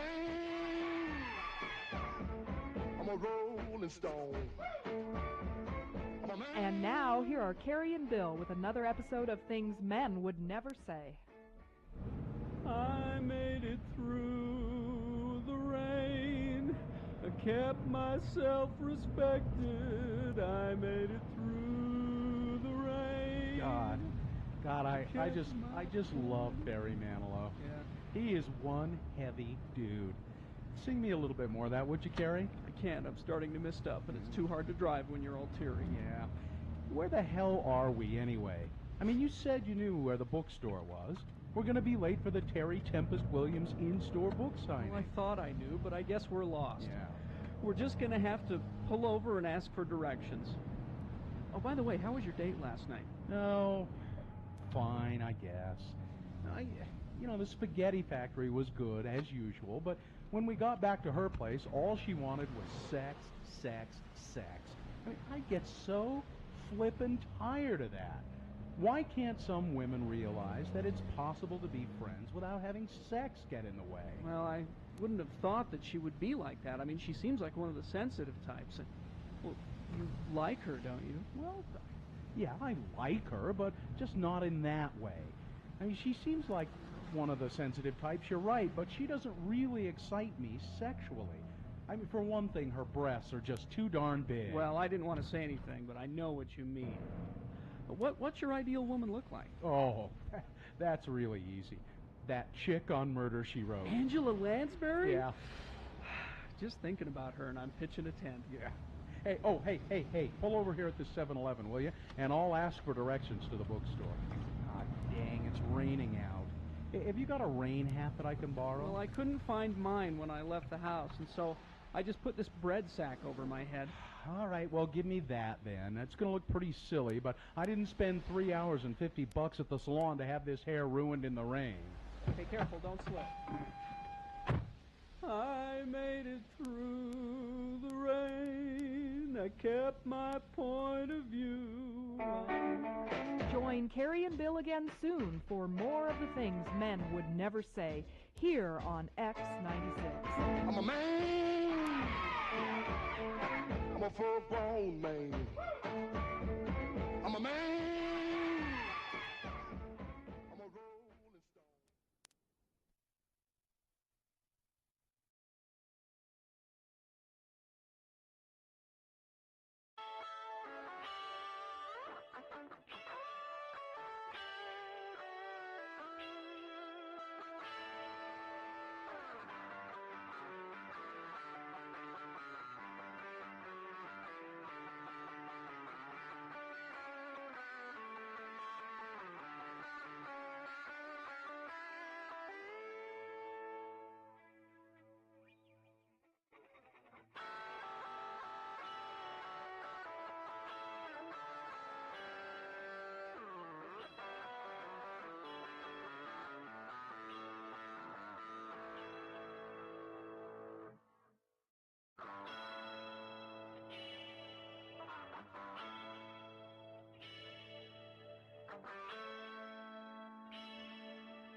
All right, 9:18 right now. Is everybody okay? Yeah. Mm-hmm. Yeah. I think I'm good. You're good? I think I'm good. My No kids plan. are home. They're both off school today. What the hell? Why? I don't know what today is, what magical day today is, but there's no school today. Is it the deer hunt? No. No, I guess it's not the season, is it? Muhammad thought he was going to go skiing, and then he thought, like Bill, he thought it was supposed to snow last night. No. I was like, it's going to snow Thursday night, and I'm going to go skiing on Friday, and I don't have school. They didn't go skiing. How could he think it's going to snow last night? His mom does the weather on X96. Well, his and mom she said is it, the she said most, it was going to snow. and Mom said that. Yeah, She said it was going to snow. It wasn't just me. All my fellow meteorologists were saying Utah's it. favorite newscaster, weathercaster. What was that award? Best weather. Best weather talker. Yeah. I'm not a meteorologist. I just don't believe any of it anymore. They weather? said it was going to rain and snow last night. It didn't happen. Oh, it's going to happen this afternoon at 11. Things start at change. 11. I don't think so. My app never said it was going to snow. That space junk ran into the moon. And that said everything Is that what's different. that's, That's screwing everything up right now. Yeah, it screwed everything up. Nah. I don't. Yes. I'm going to look at my weather app and see what it says here. My weather app says that it might snow Sunday. That's it.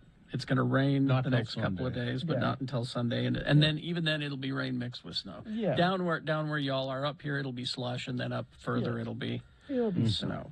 Yeah. So, Yeah, mine says it's not going to do anything till Saturday at least. yeah. Saturday Anyway. night, Sunday morning. All right. Well, we do have Boner Fight coming up here in about 7 or so minutes. So before that, we got some leftover stuff. I got some Seth stories. Meyers. Oh, well, you better sponsor that. Sure. Locally owned Young Automotive Group has over 8 different brands across 6 automotive and power sport dealerships. Check out the variety online at youngautomotivegroup.com. Think young, think Ogden. Seth Meyers recalled what might be the funniest criticism of a president he says I have ever heard. And it came from Fox News' Dana Perino. Remember her? She used to be the spokesperson for George W. Bush. Mm-hmm. Perino, talking with Tucker Carlson this week, tried to call out President Biden for, quote, not singing happy birthday to a boy attending his State of the Union address. Now, Biden did wish the boy well. He pointed out that it was the kid's birthday and wished him well. But he didn't sing But to him? it That's was the a thing? It was a missed moment for humanity, Perino said. Wait, during the State of the Yes, Union? yeah. Myers jumped into character as the Fox personality.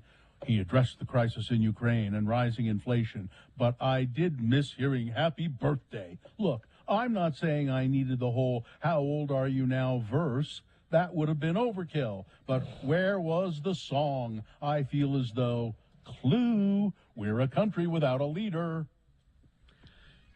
So she wanted him to interrupt the State of the Union Yeah. To sing happy to birthday. sing happy birthday. To show what his humanity. Yeah. It's Oh, my Christ. yeah, you need to you need to watch her occasionally. Because she's about as vacant as they can be. Yeah, unhinged and Not vacant. not quite as bad as Kimberly Guilfoyle was, but bad. Interrupt the State of the Union Yeah. to sing happy birthday. And you know how big groups of people sing happy birthday? Bad. Happy birthday to you. I think she wanted a solo from the president.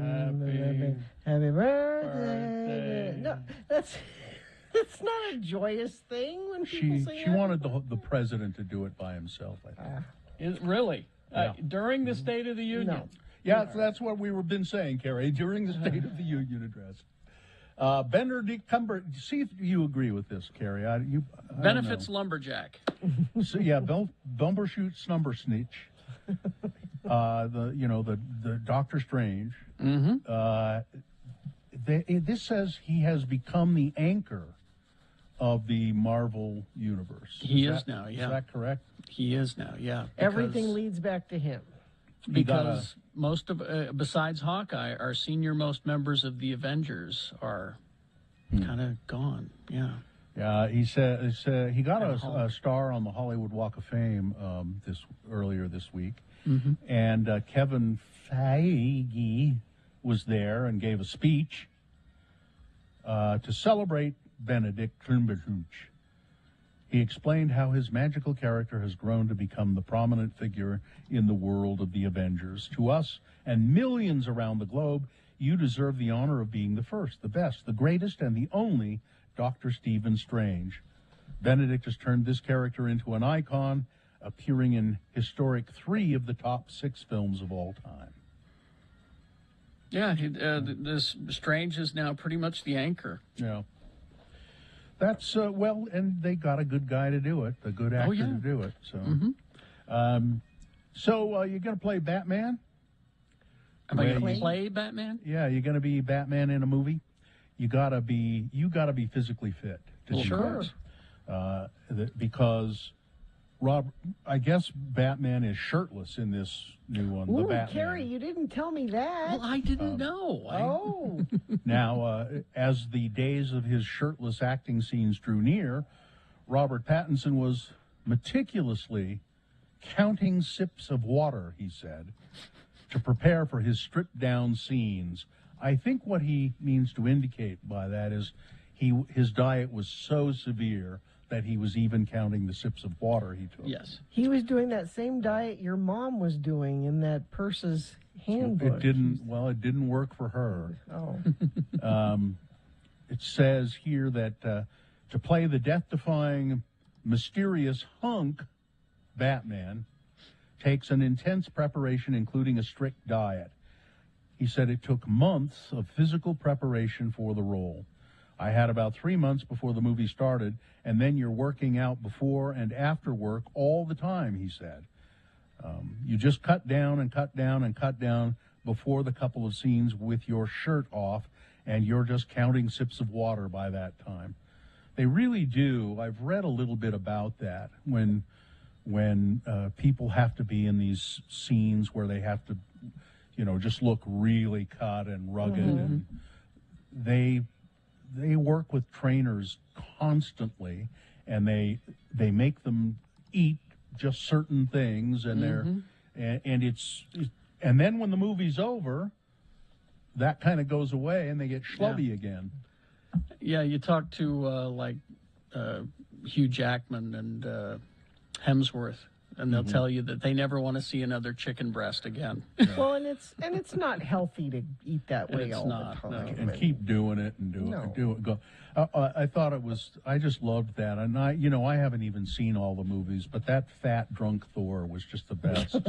He was just the best. You could tell he was having a great time doing it too. Then you should go to the Disney Plus in the Marvel section and look for Team Thor, which is Thor and his roommate, his human roommate.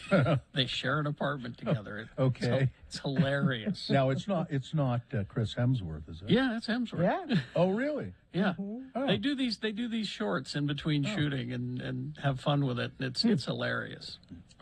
A Utah-based pharmaceutical company yesterday announced plans to provide insulin for diabetics. I don't know what else insulin is for, but it says here for diabetics at a significantly lower cost.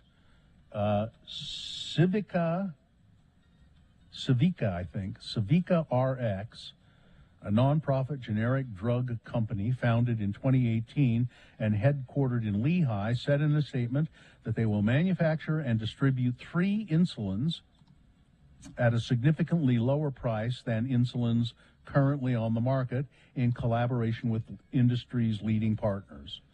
Over the past decade, the cost of insulin has skyrocketed, forcing diabetics to ration their medication or to go without it. This can lead, of course, to all sorts of dangerous medical conditions, including death. Civica said that the availability of affordable insulin will benefit people with diabetes who have been forced to choose between life-sustaining medicines and living expenses. That is good news for a lot of people. Very. And then let's see. How about this story? One more quickie. California San Francisco in particular, scientists say a massive earthquake could happen at any moment in the San Francisco Bay It could be Area. happening right now. And or when right it now. does, and when it does, the city can expect to be slammed with a force equal to hundreds of atomic bombs. They say that when it happens, and it will happen, San Francisco will be unrecognizable when it's over. Really? That's grim. It's really something to look forward to, isn't it? I'm glad you brought it up. Yeah. Well, it's the only story I had left in the queue. So hopefully we'll get this fixed, because that's Starfleet headquarters is in San Francisco. That's right. Maybe they build it afterward. Yeah. Bill, you didn't have this in the queue? What? Matthew Stafford's wife opens up about her botched boob job. You didn't have that in the queue. I didn't have it in the queue. I saw that story, and Well, I didn't. We'll see if we have time. We still have a Okay. half hour left in the show, so. It's Boner Fight, the final round. Okay, the winner from round one will be hard to beat. It is better late than never.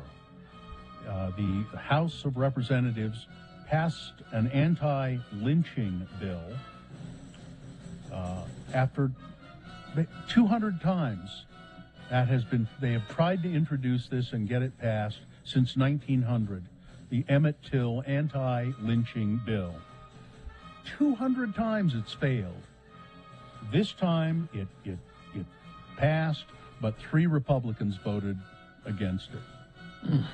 So that's number one. Going up against number 2, squatters.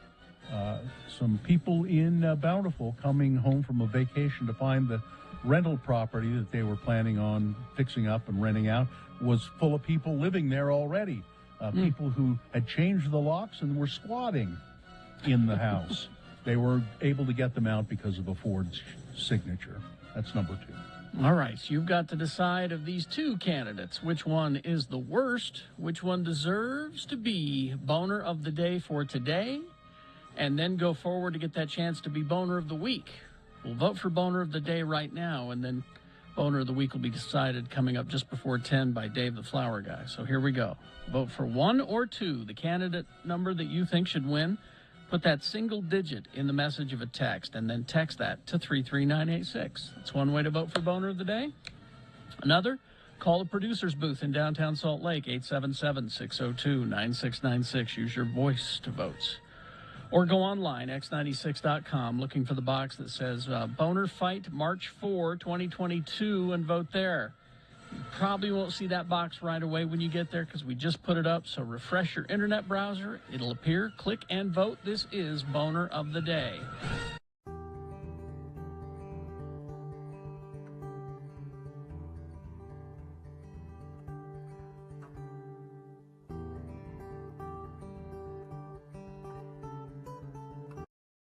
The good news is that I've learned that if you combine the mangosteen fruit with certain alcohols, it will cure cancer. And I've got the margarita recipe here, the cancer-curing margarita recipe right here.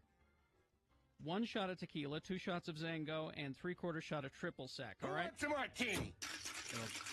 That'll cure your cancer. That will cure cancer. I am cancer-free for 15 years. And there's your proof. So there you go. What more proof do you need? So apparently they really put this in there in the company literature. Oh, hell yeah. You see that? You can't do that. No. What you do is you infer it. Mm-hmm. Say, oh, You get your distributors to talk about it. You don't put it in your literature. Look, all I can say to Zango is, why aren't I your spokesman? I'm cancer-free for 15 years. I found that it's the mixing with alcohol that makes it work. Why don't they call reaction me? This is $1 million company. This is my ticket to a big pay. And they're local here. They should know who you are. They should know who I am, right? I could give them a whole list of recipes, drink recipes, martinis, margaritas, daiquiris, that will, cure cancer and depression.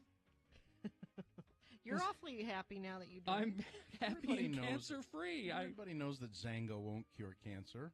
It's Tahitian noni that cures cancer. Can you mix that with alcohol? Oh, no. No, you don't want to do that, no. You don't want to drink that, period. Wonder what does this mean for them? They have 15 days to respond. My guess is that either Orrin Hatch will swoop in like Super Hatch and save the day because he's big on that, supplement business stuff, or they'll just have to take that out of their literature. Yeah, I think probably they have to say, sorry, we won't do it anymore. They'll have to tell the people who sell it, don't say Does that. really cure cancer. Or we don't have any evidence. We don't have any evidence that it cures cancer. But Carrie Jackson, 15 years cancer-free because of the magic cancer-free margarita. Because cancer's one disease. I love that when they say it cures cancer. Because cancer's a whole bunch of different things. Well, that's the beauty of it. It cures cancer. That's how good. Apparently, that's how good this stuff is. All cancer's the same. You drink this. Drank all our good liquor, you big moocher. I like that. That's a new one I put. You drank all our good liquor, you big moocher. The bad liquor's still here, but the good. I drink a bit. And I'll change this drop from. What do you say you and me go out and get plastered? To. What do you say you and me go out and get. Cure cancer! What are you guys doing? We're curing cancer. I am curing cancer with this magic margarita recipe, okay? Right this second. Hey, right this second, I'm curing cancer. Right now, even as I stand here and look at you. Cancer cells dying right and left.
All right, it is 9:36. Time to award Boner of the Day. And that's brought to you in part by Roasted Cabbage and Kielbasa. And get your jive rocking with local band Lean Canteen and the longest-standing pinup group in Utah, Dottie's Dames Pinups at Gracie's on March 6th from 11 to 3 at the Brunch and Benefit for the Rescue Mission. Must be 21 years of age or older. Well, it was a little closer than I thought it would be. No. Boner candidate number 2, the Squatters, they did okay. They got 70 votes. Really? That's not bad, but not enough to overcome the anti-lynching legislation that they've been trying to pass for 200 years. That got over 80 votes and wins Boner of the Day. Okay, finally. Thank you. All right. It's your Boner of the Day for today, Friday, March 4, 2022. Now qualified to be Boner of the Week, Dave Mattson, Dave the Flower Guy, will be here in the next break to just tell us who Boner of the Week is. Gina, I wish when you sent me stories in email that you would tell me that you'd sent them. Because I don't. Well, because I don't check my email during the show very much because I'm busy doing other things. So I missed this story about Harvey Weinstein. This is big news. I thought so. Harvey Weinstein, the monster who kind of gave rise to the whole Me Too movement, essentially. He has been caught with contraband milk duds in his jail cell. I love that milk duds are contraband. Contraband. Not Weinstein, drugs, not a cell phone, not... And if you've got people who will smuggle you anything, Exactly. Why milk duds? Well, now here's what they say happened. One of his lawyers snuck the caramel candies into the jail. Jail officials later threatened to revoke Weinstein of his face-to-face visits with his attorney, saying that they would be forced to use a special booth to prevent more candy smuggling. Weinstein and his team apologized for the incident and promised never to have contraband milk duds again. Again, if any, okay, your lawyer is sneaking you. Ed, if you're listening, if I'm ever in jail and you're sneaking, don't bring me milk duds. If you're going to sneak candy into me, well, what do you? Well, Harvey likes milk duds. Milk I don't duds? think his Really? I don't think his lawyer just indiscriminately said, "Oh, I think I'll take Harvey some milk duds." He knows what Harvey likes. And maybe he was factoring into the long-lasting portion of Yeah, the that's nuts, true. because if you don't chew them, you just suck on them, then they Even take if a while. you chew them, it takes a little while. They're pretty sticky. I like a milk dud. Yeah. I don't ever, out of everything, choose a milk dud. If somebody has them, yeah, I mean, I'll it's true. take a couple. Usually, my first go-to candy is peanut M&Ms. If I'm just in a hurry, grab a peanut M&M. But I eat a peanut M&M, it's gone like that. Where Harvey's thinking, he's got. When we have movie night at home, we always have probably milk duds and malted milk balls, both. Mm. And Whoppers? You have the Whoppers? yeah, the or- Whoppers. Hmm. And if you're at the movie theater and you get hot popcorn, you put some milk duds in the popcorn while it's hot, and then you've got gooey, chocolatey all over your fingers hands. are all. And you can't reach for the remote and hit pause. Gina, that doesn't matter if your fingers are all what, because what you do is you lick them off. Ew. Don't you what you get the butter on your fingers when you're eating that crap anyway. You just lick it off. I just love that they smuggled in milk duds. When I was a kid going to the movie, the candy that you got was the Sugar Daddy. That's the candy for the movie, because that lasts probably throughout the whole movie. It's that hard caramel on a stick. That's essentially what it was this caramel on a stick thing, yeah. And then there was another version of it. It was the hard caramel on a stick that had chocolate coating, and it was called a Black Cow. Black Cow, delicious. Which I Pull don't your know. teeth out if you bite into those. Yeah. I don't know why that was be called a Black Cow, but it was. Just picturing the lawyer in the room, and he's looking for the guard, and he's got his suit jacket on, and in the pocket he's got the. They're probably in his sock. The milk No, because they check. They're probably in his sock. He had a box of milk duds stashed down in his sock. I don't know. I don't want to know where they're hidden. Or in his underwear. Maybe it was in his underwear. Harvey requested that the milk duds be smuggled in his underwear. And if you could, that would be great. Well, he's. But they apologized, and apparently Harvey's been a model inmate because, well, he's not around any women to sexually harass while he's in prison. And then you sent me another story. You should tell me this. But before we leave this, just real quickly here, I think Gina should put together a website of the favorite candy of monsters. You know. Yeah. Because we know Harvey's is milk duds, and Bill Cosby's is Jello pudding pops. That's and, true. So Okay. get a list of monsters and their favorite candies. Or this is Katie. This is an X poll. What would you have your lawyer smuggle? What candy would you have your lawyer smuggle into you if you're in prison? I heard Bill Cosby didn't really like the Jello pudding pops. His favorite candy was Whorehound. He really liked a couple of Whorehounds, which is a candy I could never figure out why anybody wanted, except my grandparents. It lasted a long time. It's bitter, and it smells bad. I don't know why anybody eats Whorehound candy. And I don't know why it's called Whorehound either. And I probably shouldn't know. We should just let that be. And Jeannie sent me another story, too. Should you save it? Maybe we could save it for Monday, I guess.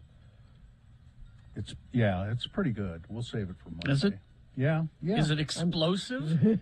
Well, it's not on the order of smuggled milk duds, but it's a story that really leaps out past the headlines. Will it cause people to gather around the water cooler and discuss things? Did you hear? Because that's what our consultant wants. It'll come up around the water cooler. All right. Well, we will have that for you on Monday, but we will take a break right now, and after this, we will have Boner of the Week for you. So stand by for that. At participating U.S. Wendy's, hot honey chicken biscuit available only during breakfast hours, and you're running out of time for those breakfast hours, which is good and bad. Bad if you like the hot honey chicken biscuit for breakfast with it's the hot honey chicken sandwich, but in biscuit and breakfast form. You get the, of course, the hot honey sauce, the crispy breakfast chicken fillet, and the warm buttermilk biscuit. That's great. But, if you want it for lunch, if you want it for dinner, they serve it as a sandwich because people are demanding this hot honey combination, not just for lunch, but for breakfast as well. The hot honey chicken sandwich. You start with the hot honey sauce, drizzle that over the chicken, this delicious moist fillet. Then you add the bacon, the applewood smoked bacon, and then the pepper jack. Melt that on top of there, and then throw a handful of those dill chips on top of it. So you get the crunchy, you get the tangy, you get the sweet, you get the spicy. It's all there. And if you get there in time for breakfast, it's in biscuit form. The hot honey chicken sandwich, Wendy's. Hi, I'm Todd.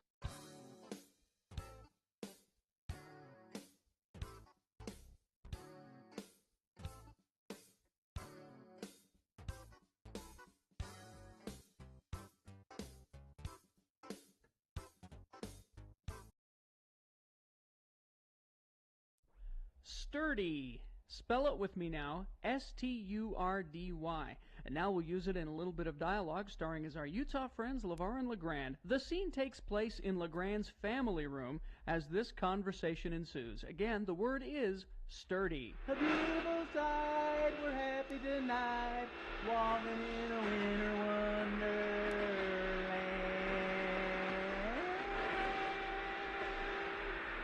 Well, that does it. Took a lot of work to get the old family room ready for Christmas, but there's still one very important thing I got to do, LeVar, to make sure Christmas goes off without a hitch. Well, what could you have possibly left out, LeGrand? I mean, the whole room looks like it jumped out of Good Housekeeping's Christmas issue. Thanks. I mean, the tree is up and beautifully decorated. There's mistletoe and holly wreaths in all the right places. Don't stand under that mistletoe. Oh, all right. And the stockings are hung by the chimbley with care. Yeah. What possibly could you have left out? Well, just come on over here by the fireplace, LeVar. Come and take a good look inside the fireplace and tell me what you see. Looks like an ordinary chimbley to me. Look at all that soot. If I don't do something about all that soot, Sandy will pass us by this year. I don't follow what you're saying. Well, sturdy. The fireplace sturdy. That soot's nearly a half-inch thick. Well, that's what happens with all the smoke. The chimbley gets sturdy. Well, you know how particular and health-smart Sandy is. Yeah. Sandy won't come down any chimbley sturdy. Me too. I feel the same way that Santa does. Huh? I mean, me neither. I won't come down a chimbley sturdy neither. That's funny. You playing Sandy somewhere here in town, LeVar? I can't imagine you as a Santa Claus. Oh, I'm a great Santa, LeGrand. I got a big bag of goodies, if you know what I mean. No. A big bag to stuff down the chimbley. But only if it's clean. I better call someone to come over and clean this year chimbley, or Sandy won't come. Stop it! You're killing me. What? Who are you gonna call? You gonna call one of them doctors that specializes in chimbleys? Maybe he could prescribe a shot of penicillin to clean it out. No, I'm just gonna call a chimbley sweep. He'll bring a big, long brush and then climb up on top and shove it down the flue. Well, that sounds painful. You know, LeVar, sometimes you really puzzle me. Shove it down the flue.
Okay.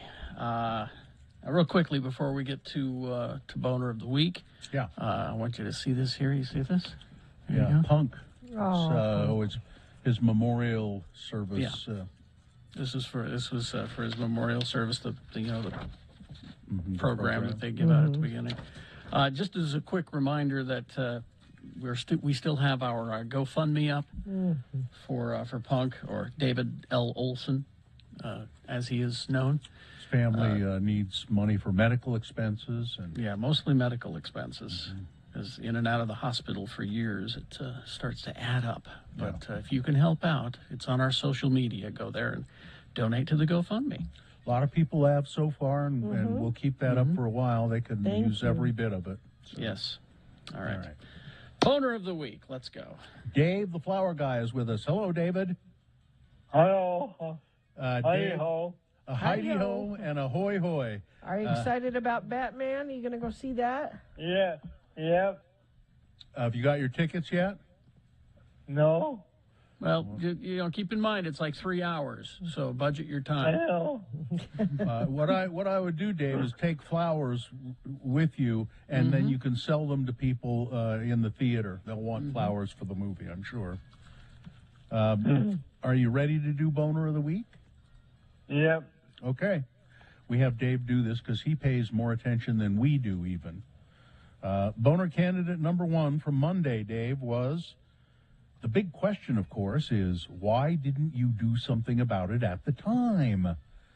Bill Barr, 600-page book coming out, and he talks about all the things that Donald Trump was doing and which Bill Barr could have spoken up about and could have even stopped or fixed, but he didn't. Boner candidate number 2 from Tuesday, we're going to string you up. Oh, those two guys chasing the mayor of, or the governor of Nevada, Sisolak, and his wife. She's of Asian descent. They made racial comments, and they threatened to string him up. Boner candidate number 3 from Wednesday, send her back to Colorado. Lauren Boebert heckling Joe Biden during the State of the Union. Along with that, Marjorie Taylor Greene could be included. Number 4 from yesterday, Ronnie, you're a bully.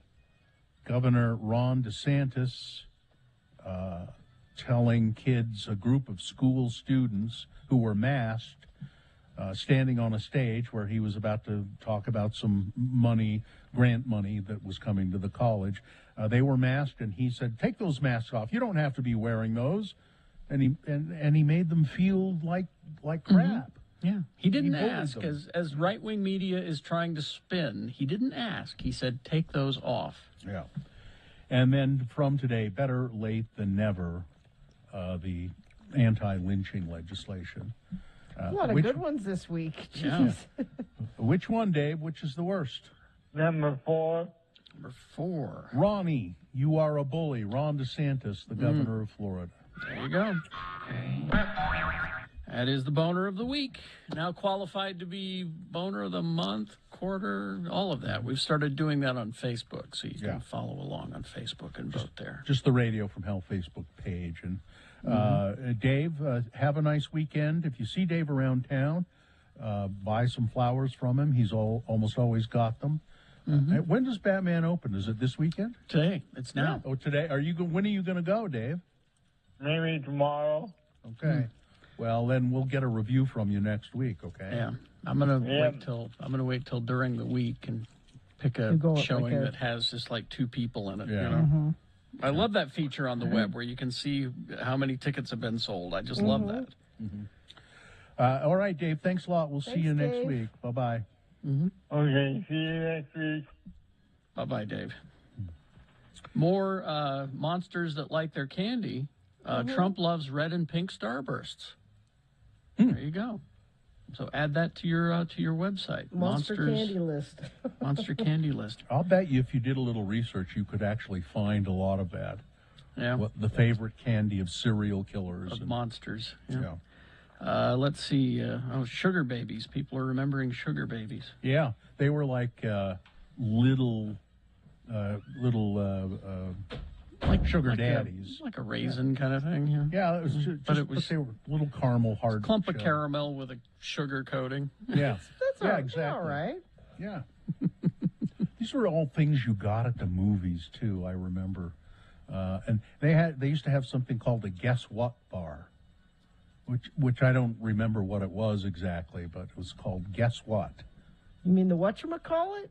No, it was that called was a Guess different What. one. Oh. Yeah. Let me look that up. Guess What? Guess What bar? And then they had a 7 That's Up what. bar, the 7 Up bar. And let's see. These are all great old-fashioned movie candies. Yeah, the Guess What bar was you didn't know what candy bar you were getting. Yeah. I think, if I'm reading this correctly. I think that's remember correct. I remember the name of it, but... there were several different bars that they would put in the same wrapper. And let's call it the Guess What. You didn't know which one would come up. Did your mother let you go to the movies by yourself when you were really little? No. Yeah, we did. My mother would take us to the Saturday matinees downtown Ogden, and you'd probably get there at like 10 o'clock in the morning, and there would be tons of cartoons, and then short features, and She just wanted you out of the house. That sounds like... yeah. Well, yeah. Yeah, of course. Yes. And we wanted to be out of the house. So it was a win-win for everybody. Yeah. No, we had the My same mom thing. had cleaning for us to do. I had the same thing on Saturdays at the Hewish Theater in Payson. If there was no farm work that needed to be done that weekend, then Mom would drop me off and leave me there for 4 or 5 hours. I'd get to watch the Boatniks or something like that. Yeah. Some live-action Disney piece of crap. It was amazing how many hours you could just sit in a movie theater, and you'd sort of try to parse your money out, what little you had, parse it out so that you had enough candy and stuff. I don't think we ever bought popcorn, really. It was always candy. I always bought the popcorn because we could never make it right at home. Well, it's a skill. It is. And then my grandparents would take us to the movies occasionally, and my grandmother would sneak candy into the movie theater. Cheat? She would cheat. Yeah. She said, "We're not going to pay those prices. It's exorbitant. Sneak the candy in when we go to see John Wayne." But then once you learn the fact that that's how the movie theaters stay open is their snack stands, not the movies necessarily. Well, she probably knew that, but chose to forget it. Yeah, we didn't know it at the time. It wasn't until later that we learned that. I used to sneak beer into the movies when I got older. Snow Caps, that's the one I was trying to think of. Thank you, guys. Snow Caps was a What are those? candy I couldn't Licorice. explain. It was a licorice, but it was on with a piece little beads, little beads of candy. Little stuck beads, all over yeah. That I never got those. And they had the Black Crows, which were just licorice gumdrops. Yeah, just. And then there were people, jujubes. Weren't those the sprinkles for the ice cream? And no, I thought those are Jimmy's. jujubes are like dots, kind of. Oh, they're like dots. That's right. Yeah. That's right. And they were shaped like bees. That's right. All the wonderful candies. But of course, Junior Mints are the best, because they're very refreshing. I didn't care for them. I'm not a mint chocolate person. Like a lot of people like those mint chocolate brownies, and I'm not. That's not me. Now see, I thought that the Snow Caps were licorice as well, but they're not. They were chocolate. Oh, I would have eaten that. No. No, it says Snow Caps, semi-sweet chocolate nonpareils. Yeah, I thought they were licorice. What's the one that was the licorice one that had the little hard candy beads all over it? Well, there's your assignment for the weekend, Bill. We expect a report on Monday about that. Are you okay? This might be new, but are you thinking about Nerds Rope? No. It's licorice with little dots on it. I don't know. Oh. Flicks. I remember Flicks. They were just chips of chocolate. That's all they were. Just discs of chocolate. Mm-hmm. Okay. Necco wafers? I still like Necco wafers. That's what you play church with. If you like flavored chalk. I like goobers and raisinets. I'll take either goobers or raisinets. The classic movie candy. You played church with those, Gina? Of course. You mocked the ritual of transubstantiation? We honored church. Yeah, that's They're the right size. And fine job as always, Katie. Live long and prosper, bitches. Don't you know who I am? Milk Duds? Real Milk Duds? Yeah. Corey is next.